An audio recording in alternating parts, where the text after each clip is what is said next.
Buenas Pero noches, tenga listo, doctor. ¿no? Vamos a hacer. Ya, espera un ratito. Ya. Entonces, recuérdeme qué vimos la semana anterior, doctora Carly.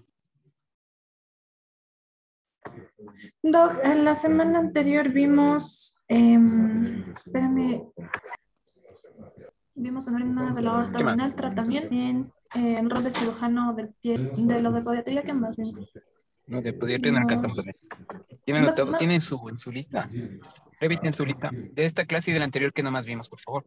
ya, Doc, O sea, de la ya, clase anterior y de la sería del día lunes anterior y del día jueves. ya, ya, Doc, ya, Entonces, gracias. eso. Bueno, yo les había dicho que son cosas importantes que hay que saber con respecto al aneurisma de aorta abdominal. Entonces, verán, normalmente en el aneurisma de aorta abdominal hay antecedente de tabaquismo, el paciente es fumador. Acuérdense que los fumadores también tienen la posibilidad de hacer estenosis en los ejes ilíacos. Y aparte de la estenosis de los ejes ilíacos, tienen un riesgo también de hacer aneurismas de la aorta abdominal o incluso aneurismas de las mismas arterias ilíacas. Entonces hay unos pacientes que tienen aneurismas de la arteria aorta que se extiende a la ilíaca derecha, que se extiende a la ilíaca externa, o a la ilíaca interna, o a la ilíaca incluso a la ilíaca externa y a la ilíaca interna. Entonces, normalmente es solo de aneurisma de la aorta abdominal en ese segmento antes de convertirse en ilíacas. Como dentro de lo importante, porque la mortalidad es alta cuando se rompe. Acuérdense que yo les había dicho al doctor que expuso que son tres cosas que hay que tomar en cuenta, que son como importantes, que son, uno, si es que el paciente está con un aneurisma de la aorta roto, puede que tenga dolor abdominal. Es muy característico. A veces hay un dolor abdominal irradiado también en la región lumbar. Entonces tiene dolor abdominal. Segundo, en el examen físico ya tiene masa pulsátil. Tiene una masa pulsátil. Usted le palpa el abdomen y tiene una masa pulsátil. Si usted le pone la palma de la mano en forma horizontal, es decir, con el borde cubital de la mano, y le introduce la mano con el borde, solamente el borde cubital, entre la parrilla costal y el abdomen, normalmente cuando es un aneurisma infrarrenal, usted va a sentir que está debajo de la masa pulsátil, va a estar debajo de su mano. Y cuando usted no puede definir un límite, se trataría de un aneurisma de la aorta suprarrenal también. Entonces, Carolina Gómez, ¿por qué no están activados los micrófonos? ¿Qué pasó? No, Doc, sí estaba activado. Justo ahorita recién le apagué un ratito, pero sí Luis está. Daro, Benjamín Rochina, Lice Delgado, Darwin Calvache, Paul Melgar. Entonces, Darwin Calvache. Darwin, ¿está Paul? Sí, Doc, buenas noches, soy yo, Calvache. Lo que pasa es que estoy justo llegando a mi casa, por eso no le prendo, porque estoy en el carro aún. Pero sí estoy Paul poniendo la Melgar. atención a toda la invitación. Ya, listo. Entonces, a ver, bueno, lamentablemente esto no lo hemos visto en prácticas y casi no vamos a ver mucho. Ya les dije que hagan el borde cubital de la mano, ¿sí? Y hacen una palpación con el borde cubital, solo con el borde de la mano, entre la parrilla costal. A ver, todos examínense, todos. Entre la parrilla costal, ¿sí? Van a sentir la parrilla costal, o sea, todo lo que es la pared torácica, y van a introducir su mano en el abdomen. Los pacientes con aneurismas de aorta abdominal, usted ya le va a palpar que está debajo y le siente una masa, una propulsión importante y pulsátil además. Entonces, como les había dicho, masa pulsátil, dolor abdominal e hipotensión. Esas tres cosas son características del aneurisma de la aorta abdominal. ¿Sí? ¿Listo? Se hace, como ya dijimos, barotomía, de hacer una abordada bien, peritoneo, y hacerlo así. Obviamente los intestinos hacia un lado. Yo les había dicho que una complicación importante en la cirugía, cuando está rota la arteria, Luis Daro, que era dentro de la complicación, una de las complicaciones que puede darse cuando hace una cirugía abierta. Vamos, Luis. Una complicación en la cirugía abierta, el riesgo de hemorragia. ¿De hemorragia? Ya, creo que dijo hemorragia. Dice, está bien lo que dijo él, pero ¿qué más? ¿Qué riesgo hay con la persona que separa? Con el ayudante que está separando los intestinos y especialmente ¿qué órgano se puede lesionar?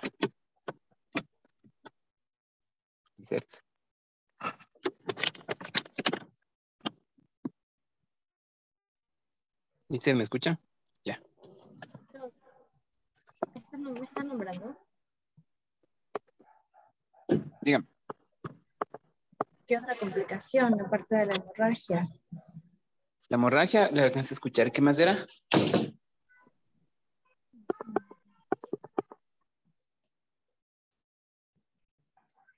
¿Quién quiere decir?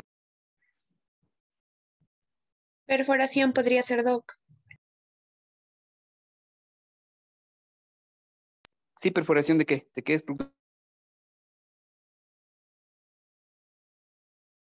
Ya dije que es una complicación grave que puede tornarse en infecciosa. Vamos, ¿quién se acuerda? ¿Quién se acuerda? Tienen que acordarse, alguien tuvo que ver o no. Y les dije que es la persona que separa, la que puede producir la lesión.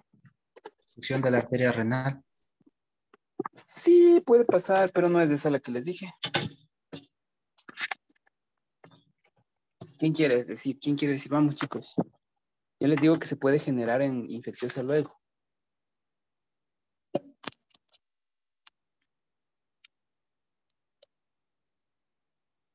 No, vamos, alguien, levante la mano, alguien diga algo. Les había dicho que la mortalidad a veces es por eso. Porque el ayudante se para con demasiada fuerza. El ayudante se pone en la parte izquierda del paciente, ¿sí? El cirujano casi siempre está en la derecha, el ayudante en la parte izquierda, y en la parte de arriba hay un ayudante y en la parte de abajo hay otro ayudante. Entonces los dos están separando, el uno ayuda, el otro separa. A veces los dos separan, dependiendo del momento quirúrgico que estemos. Pero lo que puede producir la separación del intestino en la parte proximal, la parte de arriba, es decir, debajo de la parrilla costal del lado izquierdo, es una lesión del duodeno. Se lesiona el duodeno y eso puede producir obviamente salida de contenido intestinal y obviamente un proceso infeccioso si es que ya le dejó una prótesis. Y a veces pasan inadvertidas, no le ve ese rato. Y otras veces cuando hay lesiones intestinales usted ya puede oler un contenido intestinal. Durante la cirugía usted huele y ya dice, ya, está lesionado. A veces hay que reparar, a veces no se huele y no se diagnostica en ese momento en el transoperatorio, me refiero al transoperatorio durante la cirugía, no se logra identificar qué estructura se lesionó y ni siquiera se diagnostica a veces, sino después que empiezan con infección, que tienen alteraciones de la motilidad intestinal también. Obviamente estos pacientes también hacen hilio paralítico porque algunos, ¿no? Por eso se les pone una sonda nasogástrica, el dolor abdominal es muy importante y a veces van a terapia intensiva incluso por eso.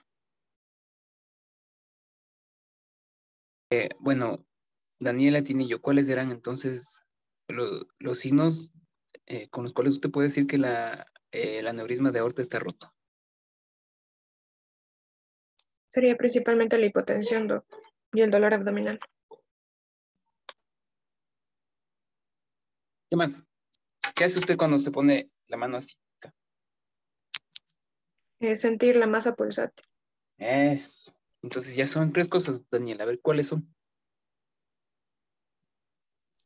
La masa pulsátil, el dolor abdominal y la hipotensión, Doc. Listo. Entonces,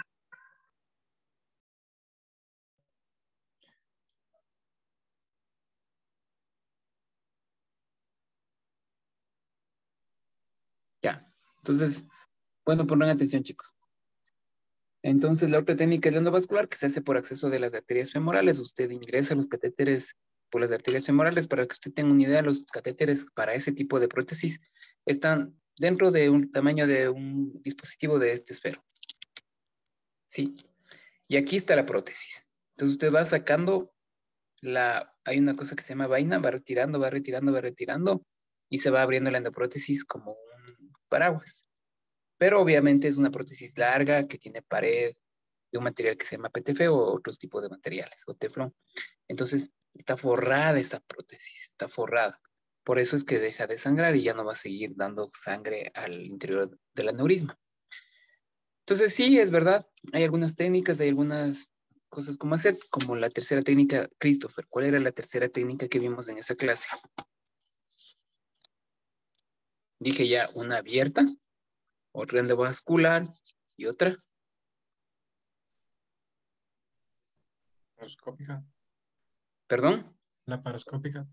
Sí, perfecto. De la laparoscópica no hay tanta evidencia. De los otros tipos de cirugía hay un montón de evidencia, bastante, especialmente de la cirugía endovascular. Yo les había dicho que un costo de una cirugía endovascular privadamente puede salir al paciente entre unos 60,000, 50,000, dependiendo de la cantidad de extensiones que necesite, porque a veces son extensiones solo de un cuerpo, si es que es solo de la aorta, de dos cuerpos, si es que es de la una ilíaca y la otra ilíaca, y de tres cuerpos a veces que es la ilíaca externa y la ilíaca aparte se extiende hacia arriba, es más complejo todavía. Pero hablando de la aorta abdominal, más o menos puede rondar ese precio. ¿Cuál es el inconveniente? Que en los hospitales públicos, ni siquiera en el Carlos Andrade Marín, donde es un hospital de tercer nivel del servicio, como es del IES, entonces ni siquiera ahí se tiene todos los dispositivos y sale muy costoso. Al hospital más o menos una prótesis le puede costar $16,000. Si usted hace el cálculo con todo lo que hemos dicho en estas clases, usted ve al paciente que ingresa, se opera y se va. Parece gratuito. Pero al hospital, para hacer un cálculo real, tiene que hacer cuenta de todo. Del cirujano, del tiempo del ayudante, de la luz, del agua, del personal de enfermería, de todos los insumos guías que se utilizan. Entonces sale un costo muy elevado. Sí, y lamentablemente no hay esos dispositivos a disposición, lamentablemente, porque se supone que eso disminuye la mortalidad. ¿Qué dijimos? Que la cirugía endovascular disminuye la mortalidad. Pero Domenica Pilco, ¿qué dijimos? Que a largo plazo, ¿cuál es la desventaja de la técnica endovascular?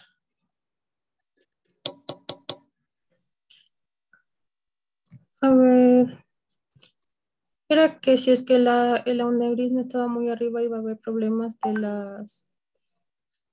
No, no era eso. Eso es de otra patología. Si el aneurisma está muy arriba, necesita poner más prótesis mucho más complejas y a veces hacer incluso cirugía híbrida.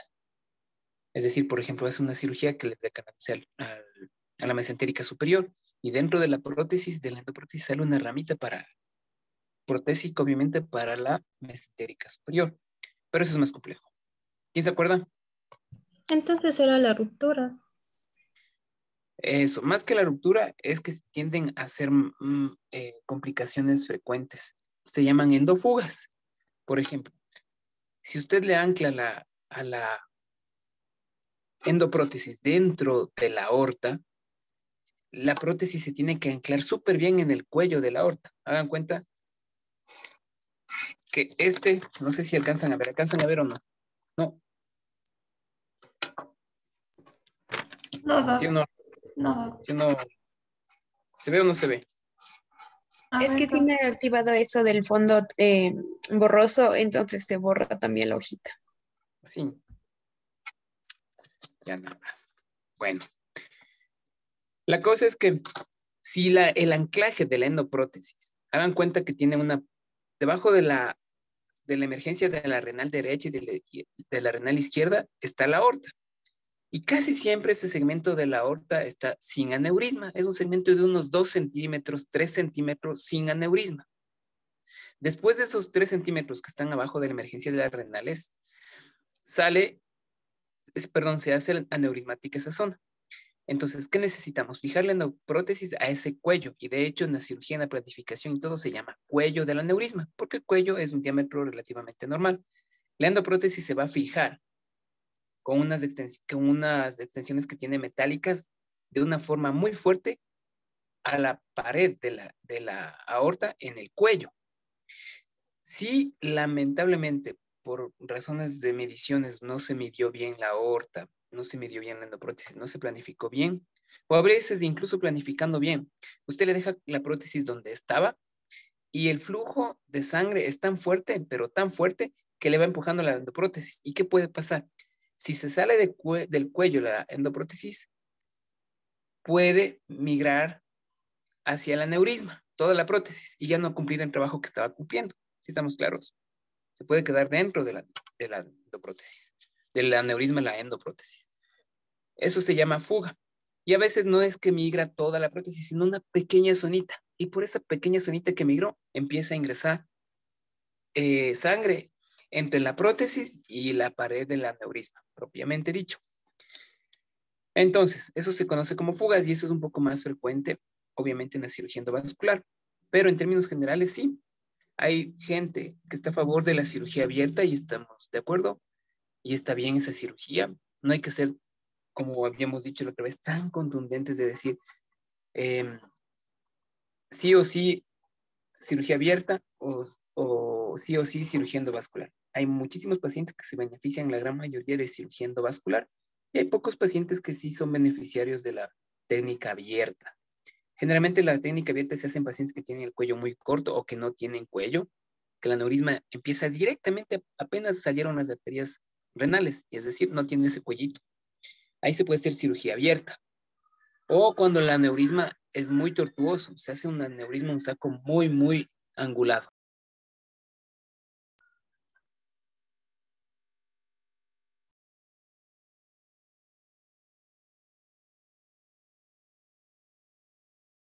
Bueno, entonces, lamentablemente mucha gente fallece, ¿no? Antes de llegar, cuando el aneurisma se rompe, mucha gente fallece, no alcanzan a llegar a los hospitales. Otras veces se contiene en el retroperitoneo y deja de sangrar espontáneamente. O hay un sangrado mínimo que le permite al paciente llegar a emergencias, hacerse valorar y todo. Por eso es que cuando el aneurisma, hay procedimientos que se hacen según el diámetro del aneurisma. Si el aneurisma es muy grande, por ejemplo, mayor de 10 centímetros de diámetro, ese paciente tiene indicación de ingreso y una cirugía planificada. No es un paciente que usted le planifique, digamos, en 2 meses, no. Si tiene más de 10 centímetros, la posibilidad de que se rompa es altísima. Así he tenido 2 años el aneurisma a 10 centímetros, la posibilidad es muy alta. Entonces, se les ingresa para cirugía. Ojo, en aneurismas no rotos. Obviamente, las indicaciones varían en el diámetro del aneurisma dependiendo cómo está. Por ejemplo, aneurismas en promedio de 5 o 7 centímetros se tienen que operar planificadamente también, pero no es necesario que el ingrese, apenas le está diagnosticando. Sí le tienen que hacer la cirugía, pero dentro de un seguimiento. ¿Alguna pregunta con respecto a esto? Doc, en estas complicaciones en las que nos dijo que había fuga, entonces, ¿habría riesgo de que el aneurisma se hiciera más grande? Sí, que se rompa también o que se haga más grande. Por supuesto que hay. Y si hay fuga, es una fuga pequeña, ¿no? Puede ser pequeña, normalmente así son las fugas. La migración es mucho más compleja, ¿sí? La migración sí es bastante más compleja, porque en la fuga, ¿qué hace usted? Coloca prótesis para dar soporte antes de que se termine desprendiendo y migrando al propio aneurisma. Entonces, antes de eso le pone una prótesis más arribita, con eso usted le da una fuerza de contención para que se fije la endoprótesis al cuello del aneurisma, ¿sí? Eso, entonces sale muy costoso en realidad a veces. ¿Cuál es el otro problema? Que como usted utiliza bastante contraste, el riesgo de la insuficiencia renal es muy, muy latente y muy alto. ¿Listo? Ya. Habíamos... ¿de qué más hablamos en anterior clases? Doctora Carlita. Ya, Doc. A ver, entonces, de la anterior y la anterior a esa, habíamos hablado del tumor del cuerpo carotidio, en las generalidades, el pie diabético, y ahí sí vimos Ya, pero entonces verán, con el glomus carotidio. José Yechón, ¿qué es el tumor del glomus carotidio? Muchos lo dicen glomus carotidio, pero en realidad debería decirse tumor glómico, porque el glomus es de glomus y todos tenemos, es un barro receptor, ¿sí? Es decir, las condiciones parafáticas cuando se pone de gloss, a veces se puede ser. Sí, doctor. ¿O asentado en dónde? Carlita Montalvo. Doc, se me entrecorta Se me está entrecortando full el internet, no lo escucho y creo que voy a tener que apagar la cámara para que no se me Bueno, entrecorte. Ujú. ¿Por qué no lo escuché, Doc? Perdón. ya. ¿En dónde está el tumor del cuerpo carotídeo? Ya, ahí sí ya lo escuché mejor. Em, este está Doc, a ver, en las carotidias, Doc, en la bifurcación de ambas carotidas. Doc, ¿me escucha? Doc.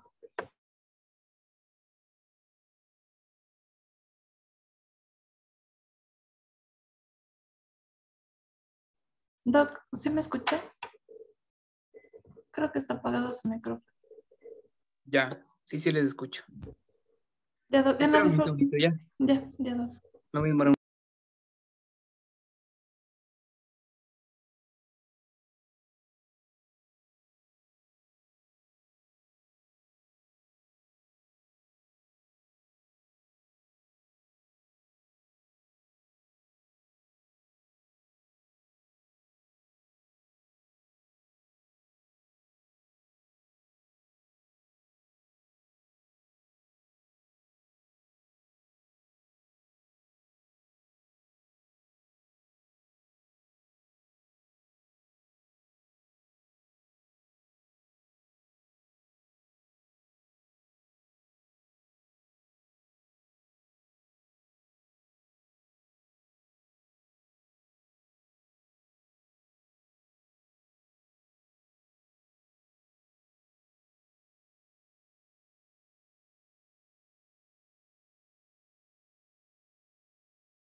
ya. Entonces, está localizado en la bifurcación carotidia. Sí, entre la carótida interna y externa se hace una masita. En el eco se puede ver como una masa hipervascularizada. En el eco, cuando usted pone el color, va a haber vasos de color rojo, de color azul, que son los dos tonos que da el eco en términos generales. ¿Sí? Entonces, una masa hipervascularizada es un ovillo de vasos pequeñitos. También a veces tiene un componente nervioso. Tiene, obviamente no es un componente nervioso típico, sino muy atípico, y el vascular también. Entonces, ya les había dicho que lo que se hace es resecar y sacar en su totalidad. En el grado 1 y en el grado 2 se logra hacer eso. En el grado 3 puede sacar en su totalidad, pero a veces se lesionan los vasos carotídeos. Y ahí, ¿qué es necesario hacer? Catherine Audes ya le haría un bypass con una safena, con una prótesis. ¿Entre qué estructura y estructura para poder salvar qué? Se lesiona los vasos, la carótida externa y la carótida interna. ¿Qué haría usted? O sea, Doc, lo que habíamos visto era que justamente o sea, el tratamiento quirúrgico iba a depender del grado. Que sí, está bien, ya. Siga, Ajá, adelante. entonces el más frecuente iba a ser me parece que era el tipo 2 que era el tumor justamente que está adherido y que rodea los vasos carotídeos. Entonces ahí usted nos decía que No tenía, rodea. El grado 2 está aquí el tumor. Aquí está la masa, entre la carótida ajá, interna o y sea, la carótida externa. ajá, Aquí, ya. o No bueno, rodea. más Y bien esto yo ya acabé rodeado de por decir. los carotídeos. Bueno, no la rodea, sino que está entre las dos carótidas. Ya, Está entre las ajá. dos. Eso yo ya acabé de decir que se reseca. Es decir, le reseca, le saca, le estirpa. Punto. Ahora, en el grado 3, que es lo que había dicho que está englobando a las carótidas, está la masa aquí y además la masa involucra a las A la carótidas. arteria, ajá. Ya. ¿Qué hace ahí? Si es que hay una lesión de las carótidas, ¿qué hace? Ya le dije incluso qué bypass hace. ¿Cuál es En ese Benjamín caso Restino? habría que hacer un bypass entre la común y la interna. Entre ilíaca y común, entre la carótida común y la carótida interna. Entre la Está bien. carótida, claro. Ajá. Bueno, ya, ojalá los apuntes les sirvan. Pero la idea es que no vean de los apuntes, sino que hagamos un repaso, ¿sí? Para ver cómo estamos con esto. No estoy muy conforme. Entonces, la clasificación se llama clasificación de Chamblin. Hay un montón más, pero se llama Chamblin la que más usamos. ¿Sí? Entonces, grado 3 es más compleja. En el hospital hemos hecho algunos glomos carotídeos, nos ha ido bastante bien. Hemos hecho grado 1 y grado 2. Hasta ahora no hemos tenido la oportunidad de hacer un grado 3. ¿Cuál es el problema de nuestra población? Población de talla baja, población obesa, gran cantidad de obesos, la mitad por lo menos de los que van a mi servicio son obesos o sobrepeso. Por lo menos la mitad. Yo creo que yo estimo que es un 60%, pero digamos que es la mitad. Y con cuello corto. Entonces es el mix para el cirujano, o sea, cuello corto y ancho. Entonces a veces la bifurcación está altísima y se hace bien compleja la cirugía. Sin embargo, lo hemos logrado hacer y nos ha ido bien. Sí, pero mientras más largo el cuello es mucho más fácil porque la bifurcación está más abajo y usted tiene chance de, antes de que se lesione nada, hacer control de la carótida interna, control de la carótida externa y control de la carótida común, que es lo que hay que hacer. Si se lesiona los vasos, lo que se hace es retraer las ligas vasculares que ya hemos explicado en anteriores veces, incluso cuando pusimos lo de las fístulas, cuando pusieron lo de las fístulas, habíamos visto que se hace eso. Se ponen ligas vasculares debajo del vaso, se estiran las ligas y con eso el paciente deja de sangrar y puede poner un clamp vascular para disminuir el sangrado. Hasta que usted tenga el plan de lo que se va a reparar, va a hacer un injerto, va a suturar primariamente la arteria, o va a poner un injerto o va a poner un parche para reparar el daño que tiene. Entonces, obviamente hay que preservar la carótida interna. ¿Por qué hay que preservar la carótida interna? Por obvias razones. Ya en estas alturas del partido, Dalis, ¿por qué la carótida interna y no la externa? Porque la carótida interna, Doc, no tiene arterias que la puedan irrigar como tiene la carótida externa, Doc. Definitivamente no es la respuesta y estoy muy decepcionado de su respuesta. Edison. Edison, vamos, activa el micrófono. Edison Javier, Arequipa Muso. Porque, bueno, esta brinda Olvídate más... de los apuntes. Si no saben, no saben. Porque alcanzar a leer ahorita ya no. Porque da ramas a las cerebrales, por eso se elige más a la carótida interna. Bueno, su contestación es buena, pero tiene la idea. La carótida interna es la que da irrigación al cerebro. Sí, da la rama cerebral anterior, cerebral media. ¿Estamos claros? Ya, porque la cerebral posterior, Nicole Trujillo, ¿de dónde viene? Doc, dijimos que la cerebral posterior venía de las arterias vertebrales. Y en cambio... Que se unen, está bien, las de las arterias vertebrales que se unen arriba en el cerebro, ¿en dónde? Y forman una sola.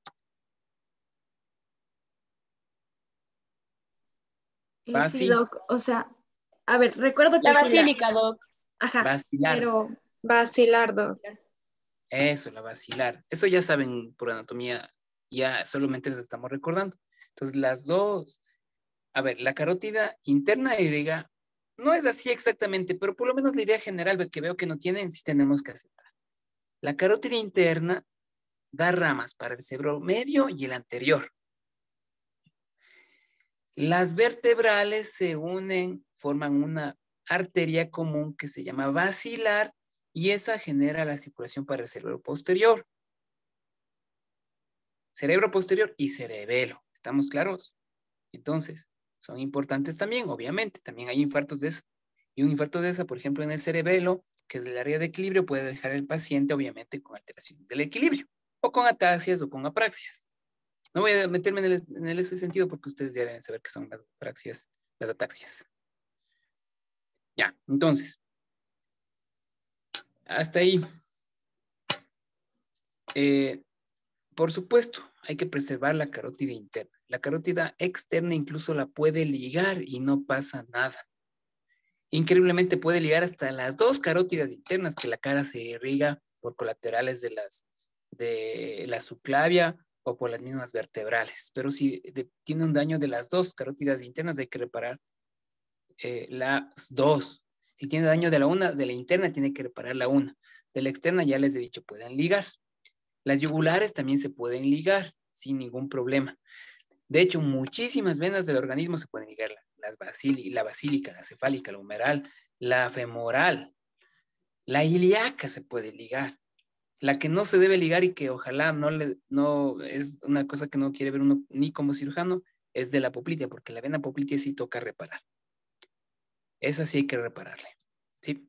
Para que tengan una idea, en casos de cirugía de control de daños que ya vamos a ver más adelante, se puede ligar la misma vena cava.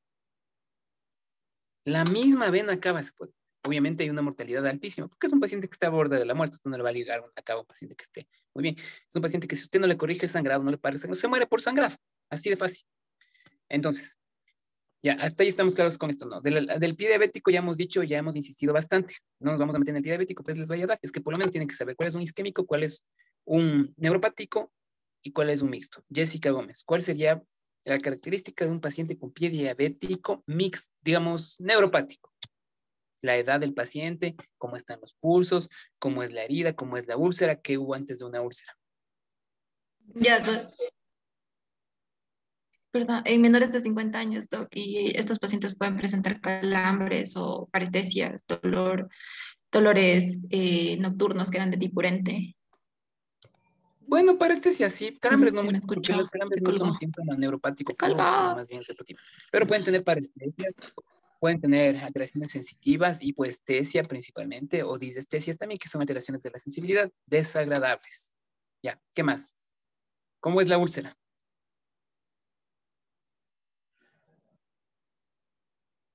La úlcera es... ¿Y cómo es la úlcera de un paciente neuropático? Estas, a ver, podían presentar. Es que se corta, doc. Es que no le escucho. Está ¿Cómo es la úlcera de un paciente con pie diabético neuropático? cortado. Bueno, pueden presentar lo que son eritema, edema. También puede estar purulenta. Iban a también a presentar lo que eran la piel caliente y los pulsos conservados a nivel de esta. Eso, ya. Entonces el isquémico, en Se cambio, es un corta. paciente... No, ¿No me escuchan? se ha cortado. No. No, sí, Doc, sí se le escucha a usted. Sí, Doc. Bueno. Entonces, un pie diabético Cortado, Doc, no le escucho. Le escucho entrecortado. Bueno, ¿cómo es un pie diabético, Daniela Roballo? Isquémico. ¿Cómo son las características? Este se presentaba en los pacientes de mayores de 70 años. En la piel iba a ser, no iba a haber edema, era una piel fría. Las úlceras presentaban necrosis de úlceras laterales o en bordes de los pies. Aquí los pulsos estaban disminuidos o ausentes. ¿Y qué más? La úlcera es una úlcera seca. ¿Ya? Es un paciente que tiene atrofia de la musculatura del pie y de la pantorrilla. Tienen alteraciones de las uñas también algunas veces. ¿Ya? Entonces, ese es el isquémico. El neuropático, ya lo que habíamos dicho antes, y también esos pacientes que a veces se complican enormemente, les puede dar sepsis porque tienen grandes procesos infecciosos. Acuérdense que tienen vascularización y cuando hay vascularización también puede haber una infección, gran infección de tejidos.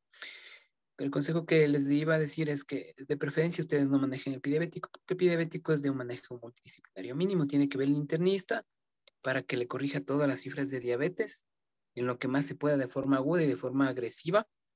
Y con eso ya el cirujano hará su parte. Obviamente, como les había dicho en la anterior clase, normalmente el desbridamiento de tejidos desvitalizados lo debería hacer el cirujano plástico. La revascularización, el vascular. Si es que hay alguna alteración de la estructura ósea, si hay prominencias óseas, que a veces son el motivo de las úlceras de los pacientes con diabetes. Por ejemplo, en la articulación del metatarso con la primera falange, en esa articulación metatarso-falángica, suelen haber úlceras plantares y antes de hacerse úlceras plantares hay elomas o callos. Los callos son los predecesores, por lo tanto, de una úlcera. Y eso se corrige con una valoración y con un tratamiento de los médicos de traumatología. Eso les tocaría a ellos.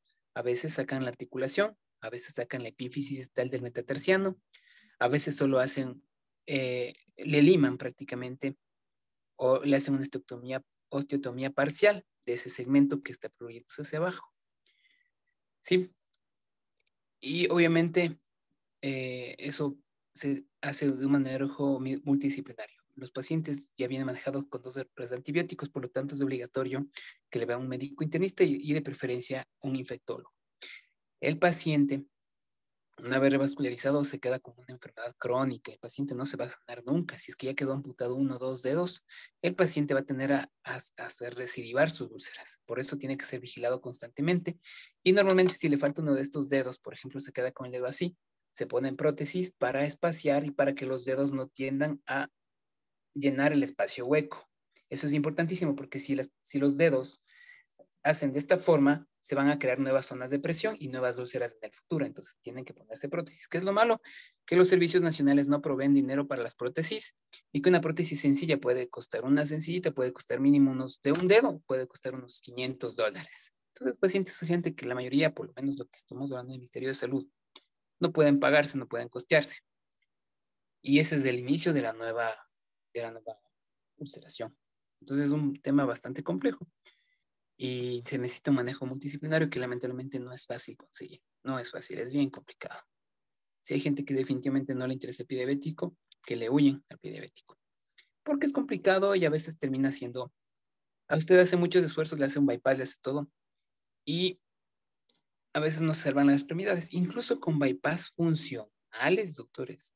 El bypass está latiendo con flujo, le hace un eco, le hace una arteriografía, le hace una angiografía, el bypass está permeable, está dando flujo, se terminan amputando a los pacientes. Porque hay zonas que ya no pueden reperfundirse porque hay tanto daño arterial que ya hay zonas de hipoperfusión que no se van a revertir. Y lamentablemente en esos pacientes no hay cómo poner un injerto libre porque no hay donde anclar esos injertos libres porque los vasos son enfermos. ¿Sí? Ya saben lo que es un injerto libre, ¿cierto? Un colgajo libre. Entonces, a veces cuando ya están bien cicatrizaditos, solamente le hace un injerto de piel, un injerto cutáneo. Se saca un pellejito de piel prácticamente, para que ustedes me entiendan, si han de haber visto esto y si vimos en clases, y se le pone en una úlcera, pero cuando ya está granulando. Obviamente, si es que, por ejemplo, es en el dorso del pie, en la planta del pie no se puede hacer mucho esto. Entonces, les he dado una idea muy general de las cosas. Ahora, si hay alguna pregunta, si alguien tiene alguna pregunta. No, ya listo, entonces sigamos. ¿Quién va a exponer ahora? Doctora. Yo, Doc. Vamos, siga. Ya, Doc. Entonces, buenas noches, chicos. Buenas noches, doctor. Yo les voy a hablar sobre el trauma vascular de extremidades, enfocándome en el mecanismo de lesión, tipo de lesión y las características de las lesiones arteriales, venosas o mixtas. Y mi tiempo es de 5 minutos. Ya. Bueno, vamos a partir por el hecho de que cuando hablamos de un trauma vascular, hablamos de las lesiones de los vasos sanguíneos, tanto arteriales como venosos, y haciendo referencia a los traumas de extremidades, pues lo hacemos porque estas son las partes del cuerpo que más comúnmente van a estar expuestas a lesiones como un punto inicial de impacto ante situaciones de conflictos bélicos, por ejemplo, o situaciones de violencia común, y también con respecto a accidentes automovilísticos o causados en el deporte. Además de esto, nos mencionaba, según la estadística, que la arteria femoral va a ser una de las más afectadas comúnmente. Dentro de los mecanismos de lesión vascular vamos a tener 3, donde tenemos las heridas penetrantes, las iatrogénicas o no penetrantes. A las penetrantes las podemos conocer también como abiertas y a las no penetrantes como cerradas. Con respecto a las penetrantes, tendremos que estas se producen como consecuencia de la acción o de la lesión producida por armas de fuego o armas blancas, cuya severidad va a depender de la velocidad con la que ésta haya sido impactada. Y esta va a producir un efecto cavitacional que según su intensidad o su fuerza va a producir trombosis a distancia o en su defecto heridas nítidas. Y según eso, pues aquí tienen una pequeña clasificación según la energía de las el arma armas. blanca o una herida nítida, por ejemplo. Pero un Exacto. disparo directamente en las arterias le puede dañar a la arteria. Y a veces un disparo, un proyectil, el proyectil que está lejos del trayecto de los vasos puede por la onda expansiva generar daño sin haber lesionado directamente a la arteria. Sí puede generar un daño, una transección o otro tipo de lesiones. Siga. Ya, entonces con esto que les mencionaba, por eso pequeña tablita en donde clasifica el tipo de arma como baja energía a los cuchillos o en general a las armas blancas, mediana energía a las pistolas de mano y alta energía, por ejemplo, a una ametralladora o ese tipo de armas un poco más complejas. Con respecto a las lesiones iatrogénicas, nos hace referencia a traumatismos vasculares que se puedan producir como consecuencia de procedimientos como arteriografías, como instalación de las vías centrales o incluso también la cirugía laparoscópica. Y con respecto a los traumas o heridas no penetrantes o cerradas, tenemos que estas se producen principalmente por una lesión por aplastamiento secundaria a una fractura y nos indicaba la bibliografía que el pronóstico con estas es más severo. Entonces, entendiendo esto, vamos a ver ahora los tipos de lesión vascular. Y igual los vamos a dividir según el tipo de trauma. Y el trauma cerrado, déjeme ver. Y el cerrado, falta ahí. Tiene una herida penetrante, iatrogénica y herida no penetrante. Le clasificaba, Doc, como no penetrante al cerrado. Les unificaba según lo que yo consulté. Ya, pero entonces ahí algo falta, algo falta. Bueno, una es por aplastamiento. Listo, un atropellamiento donde la llanta del carro le pasó encima la pierna al paciente. Ya, ese es uno. Y otro es un golpe contuso. Golpe con un bat de béisbol, con un objeto contundente, no cortante, puede producir un trauma. Sí, ¿no? Un batazo a nivel de la ingle le puede producir obviamente una trombosis sin necesidad que el vaso se rompa y que haya sangrado. Puede trombosarse la arteria por la lesión endotelial, sin producir hematomas, sin producir sangrado, solamente por el daño endotelial. Ya, siga. Sí, es que como aplastamiento yo le entendía el aplastamiento del vaso como tal, entonces por eso. No, es el aplastamiento de la extremidad. Ah, ya. No del vaso. Bueno, entonces, al hablar sobre el tipo de lesión vascular, igual esto va a depender de las lesiones penetrantes o las no penetrantes, y esto de igual manera va a depender del agente injuriante y la intensidad con la que se produzca el trauma, dentro de los cuales tenemos como más frecuentes a las laceraciones y transecciones, hablando de las penetrantes. Cuando hablamos de una laceración, hablamos de la ruptura o desgarro parcial del vaso, como pueden observar en la imagen, y esta se produce como consecuencia de un arma blanca principalmente. De igual manera, aquí tenemos la transección, que es la pérdida total de la continuidad del vaso, que sería como que más severa que la laceración, que como pueden ver, lo rompen parcialmente o totalmente al vaso sanguíneo. Y por otro lado tenemos la perforación, donde se producen lesiones purtiformes como consecuencia de una lesión, por ejemplo, de perdigones, que sería una opción. También tenemos la fístula arteriovenosa, en donde vamos a encontrar una derivación del flujo arterial hacia la vena como consecuencia de una lesión que haya afectado a ambos vasos y como no se corrige rápidamente, pues hay una derivación del flujo. Además tenemos lo que serían los aneurismas falsos. Perdón, rara vez se hace la fístula arteriovenosa en el mismo momento del trauma, aunque puede pasar que un perdigón, por ejemplo, perfora la arteria y la vena en forma lateral y la sangre de la arteria pasa a la vena y no sangra hacia afuera. O a veces puede haber un poco de sangrado, pero eso no pasa muy seguido. Lo que más pasa es que el proceso inflamatorio hace una comunicación en un mes, en 2 meses, entre la arteria y la vena. ¿Sí? Se lisan las paredes de la arteria y la vena y hay una comunicación. Yo he conocido pacientes de hasta 12, 14 años del trauma, presentan este tipo de cosas y vienen con fístulas.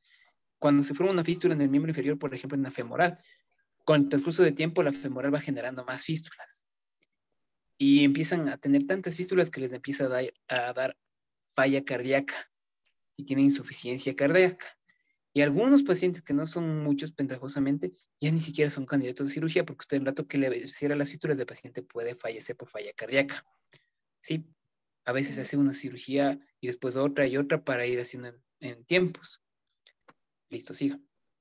Ok, entonces también tenemos lo que son los aneurismas falsos, que como su nombre lo indica son pseudoaneurismas debido a que la lesión que se forma no se va a comunicar al exterior y va a producir un hematoma pulsátil, pero la diferencia con un aneurisma verdadero va a ser que este aneurisma se va a formar por los tejidos circundantes o que están aledaños a la lesión y más no del mismo vaso como tal, como sería un aneurisma como los que ya vimos anteriormente.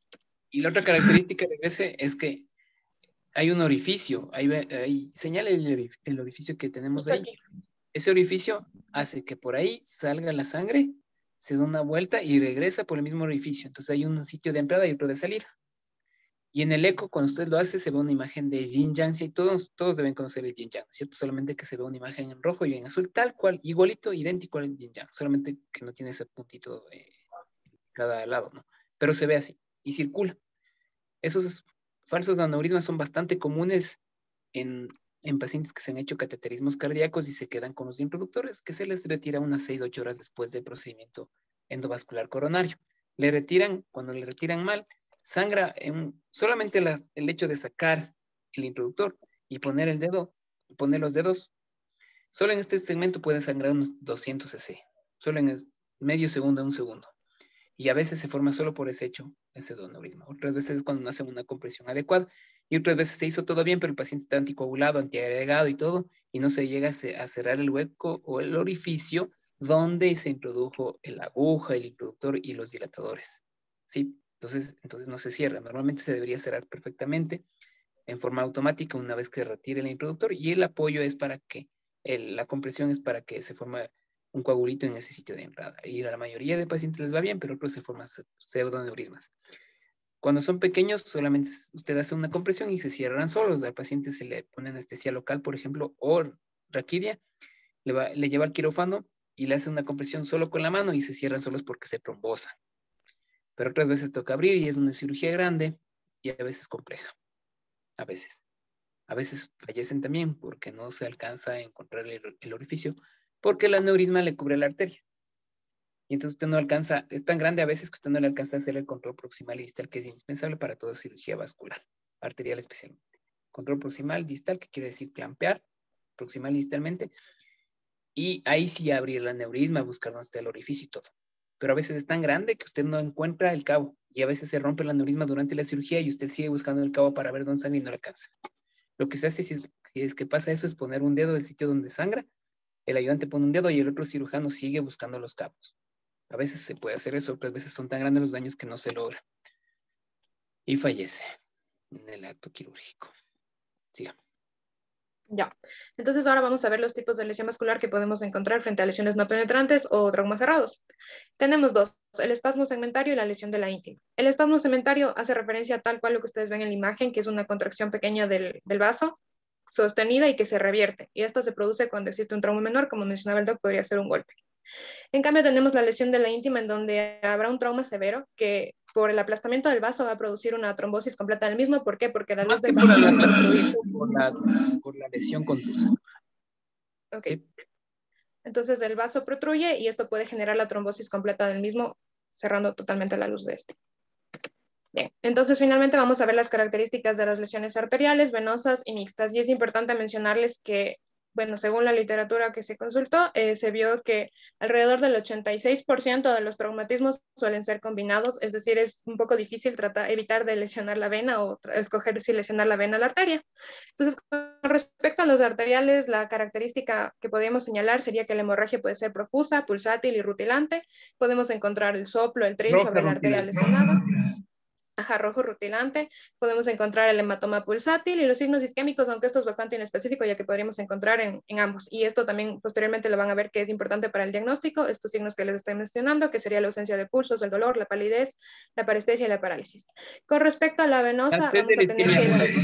Son las P's de la isquemia aguda. Usted puede encontrar, obviamente, si hay una sección de la arteria, no le está llegando sangre donde debería llegar, está trombosado el cabo porque están separados de un cabo, no hay continuidad de la arteria. ¿Qué es lo que viene? Signos de isquemia aguda. Y esto es un poco más complicado porque aguantan menos tiempo para la reperfusión que un paciente que esté sin traumatismo. ¿Por qué? Porque ha perdido sangre y la hipoperfusión ya está manifiesta. Y hay hipoperfusión generalizada. Peor aún si es que no le llega sangre directamente al sitio. Entonces, más riesgo todavía de perder extremidad de un paciente con trauma que una isquemia. Siga. Bueno, aquí en el ejemplo pueden observar ustedes una transección incompleta en la imagen de esta como arteriografía y acá encontramos una alteración justamente entre las pinzas. Igual, con respecto a la hemorragia venosa, vamos a ver que esta tiende a ser menos abundante y oscura en la cantidad de sangre, hablando de esto, y el diagnóstico aislado... Abundante, es igual de abundante, incluso más porque las venas tienen volumen altísimo. Una vena femoral, con respecto a la arteria femoral, casi es 1.5 en relación a 1. 1.5 a 1. Es súper más grande. Y sangra de una forma impresionante también. No es que sangra, uno tiene por la idea de que porque es vena, no sangra. Lo que sí es mejor en la vena es si usted le comprime bien, no tiene que ser mucha fuerza y para facilito, así sea de una femoral. Porque la presión es baja, pero el volumen es alto. Sí, una compresión de una vena. Sí, a eso se refería. Entonces, bueno, el diagnóstico aislado es un poco menos frecuente debido a que, a menos de que exista la hemorragia masiva, debido a la presión mencionaba el doc, ya que esto puede producir un taponamiento con las estructuras colindantes y esto en su defecto podría producir lo que sería la trombosis venosa y esto se suele observar sobre todo posterior a traumas iatrogénicos. Y aquí pueden ver un trombo en la vena axilar según muestra la imagen y eso sería todo. Muchas gracias. Bueno. Entonces, ¿alguna pregunta con respecto a lo que presentó la doctora? No, entonces estamos claros, ¿no? Trauma abierto, cerrado, ¿sí? Iatrogénico. Así le dividen la mayoría de veces. Abierto, cerrado y iatrogénico. No es tan infrecuente el trauma iatrogénico, pero los procedimientos que más causan trauma iatrogénico son los procedimientos endovasculares. Por ejemplo, usted quiere hacer una angioplastía de la poplita izquierda. Ya es una punción del mismo lado para tratar de puncionarle y dirigir la aguja hacia abajo. Hacia donde está la poplita le dirige la aguja y por ahí, por la aguja introducida, introduce catéteres de guías y todo. Y si usted le pincha muy arriba, en la ilíaca externa, el sangrado se puede producir en el retroperitoneo y ni siquiera se puede ver en la ingle, sino que el paciente va a tener dolor si está despierto o va a empezar a bajar la hemoglobina, el hematocrito, signos de shock, hipotensión obviamente y taquicardia, a eso nos referimos. Y es un poco complejo porque toca abrir un poco más arriba. Por ejemplo, tendría que abrir, si es que le pinchó la femoral común o la ilíaca externa distal, lo que toca hacer es abrir la ilíaca externa a nivel intermedio, en el tercio medio, y ahí hacer el control proximal distal. Entonces no vamos a alcanzar, yo creo. ¿Sí? ¿Alguna pregunta más para terminar ahí y seguir la próxima clase? ¿Alguien tiene alguna pregunta? ¿No? ¿Nadie? A ver, Michael, que se está riendo y Daniela van a preguntar. Vamos, Daniela, una pregunta usted misma. Michael, No, otra sino pregunta. que hoy son 2 horas, no por ser mala. Ay, cierto, son 2 horas. Ya sigamos entonces. Ya se quiere ir a dormir, Doc. No hay Ya me ningún quiero problema. dormir. Ya, sigamos entonces. Ya vuelvo a compartir. Tenemos ahora mismo. A ver. ¿Nada de preguntas? Igual van a hacer las preguntas, Michael. A ver. Michael, pregunte. ¿Alguna duda? Verá que ese rato cuando llega un paciente no sabe qué hacer. Y así apeganzando su pregunta. Doc, yo encontré y de hecho decía que según hoy la incidencia del trauma iatrogénico incluso era la principal causa de trauma vascular comparado con los otros que había visto. Yo creo que eso no aplica para nuestro país, ¿verdad? Para nuestro país no aplica porque hay más ladrones que están con cuchillo que médicos que están con introductores. Sí, pero sí decía el artículo y me quedé pensando. Puede ser en los países donde hay un poco más de seguridad y no hay tanta herida de arma de fuego y arma blanca. Sí, puede ser. Ya, sigue. Ya. A ver, entonces vamos a ver trauma vascular de extremidades, diagnósticos, signos blandos y duros, exámenes de imagen, fracturas en las que se debe sospechar de la lesión muscular, índice de MEST y factores de riesgo de amputación. Cámbiale muchito, por favor. Y entonces el examen físico para los signos blandos o de sospecha y signos duros o de certeza. En los signos blandos o de sospecha hay que tener en cuenta el antecedente de sangrado en el lugar del hecho, el hematoma pequeño. Usted llega el paciente y le pregunta, señor, antes de llegar acá sangró, doctor, sangré un montón, ¿cuánto? No sé, doctor, pero se mojó una zona inmensa. Yo creo que debería por lo menos haber 1 litro de sangre ahí, listo. Ya, 1 litro de sangre. No le está viendo sangrar, pero el paciente vio que sangró. Ya. O sea, no se ve ese rato, solo le dice. Claro, usted no está verificando que está sangrando el paciente, pero el acompañante, el de la ambulancia o el mismo paciente le dicen sangré bastante. Ya. Listo. Y luego hematoma pequeño estable, no pulsátil, déficit neurológico periférico y la lesión ósea o herida penetrante de proximidad. Ya, entonces estamos claros, ¿no? Déficit neurológico periférico puede ser por la isquemia mismo, más sensitivo en realidad al inicio, y lesión ósea. Si hay una fractura, por ejemplo, yo he visto pacientes que tienen fracturas del fémur, que hacen múltiples fragmentos. Algunos de esos fragmentos lesionan la arteria y por eso pueden producir enormes hematomas. Y a veces hay confusión porque obviamente una fractura sangra bastante, 1 litro aproximadamente puede sangrar una fractura de fémur sin necesidad, ojo doctores, de que esté lesionada ninguna arteria, puede sangrar 1 litro. Si es que está lesionada una arteria, obviamente sangrará mucho más. Y entonces estos pacientes normalmente ya cuando el traumatólogo nota algo extraño, mucho edema o signos de isquemia nos llama. Sí, ahí hemos podido en el hospital solucionar algunos casos de estos. Ventajosamente nos ha ido bien. Sí. Ya, con respecto a los signos duros o de certeza, sangrado arterial activo, aquí ya entonces es cuando nosotros vemos hematoma expansivo pulsátil que aumenta de tamaño rápidamente, signos de isquemia y frémito de Entonces, soplo. miren, espera un ratito, Carlita. Hematoma expansivo. Usted ve un hematoma, le regresa a ver, y en 3 minutos que usted se fue a traer los guantes de manejo, está el doble de grande. ¿Sí? Expansivo, se expande. Por otro lado, usted le palpa al hematoma y siente que late. Y es un hematoma, pero grandote o pequeño. Que late, pero late. Ese es otro signo. ¿Sí? Siga. Ya, y como veo aquí en estas imágenes, aquí en los pies se nota la palidez de un pie a otro, o sea, muy diferente. Y es el rojo rutilante de la sangre arterial y arriba el hematoma. Listo. Ahora, en cambio, cámbiale, Michito, por favor. No le cambie, faltan, dile yo las últimas 2. Sí, doc, signos de isquemia y frémito de soplo. Bueno, es frémito o soplo. Frémito es una vibración y soplo es lo que usted ausculta, un soplo tal cual. Pero frémito es el efecto palpatorio que usted tiene. ¿Sí? Ya, siga. Ya, entonces síguele, Michito, por favor. Ya, con respecto a los exámenes de imagen, tenemos la angiografía, la arteriografía. Tienen la bondad de los que estén conversando, por favor, desconéctense. Pueden retirarse si desean, están en su derecho, pero por favor, apaguen los micrófonos o retírense. Una de dos, pero no sigan hablando. Ya, sigan. Ya, entonces tenemos la angiografía, la arteriografía digital, tenemos la angiotomografía, la ecografía y la ecografía Doppler. Entonces, como el Doc había mencionado, aquí miren en la ecografía Doppler podemos ver la imagen hipoecogénica redondeada que examen Doppler y aquí es el signo de yin yang. O sea, lo que le revisé había visto esta ¿En el eco? ecografía.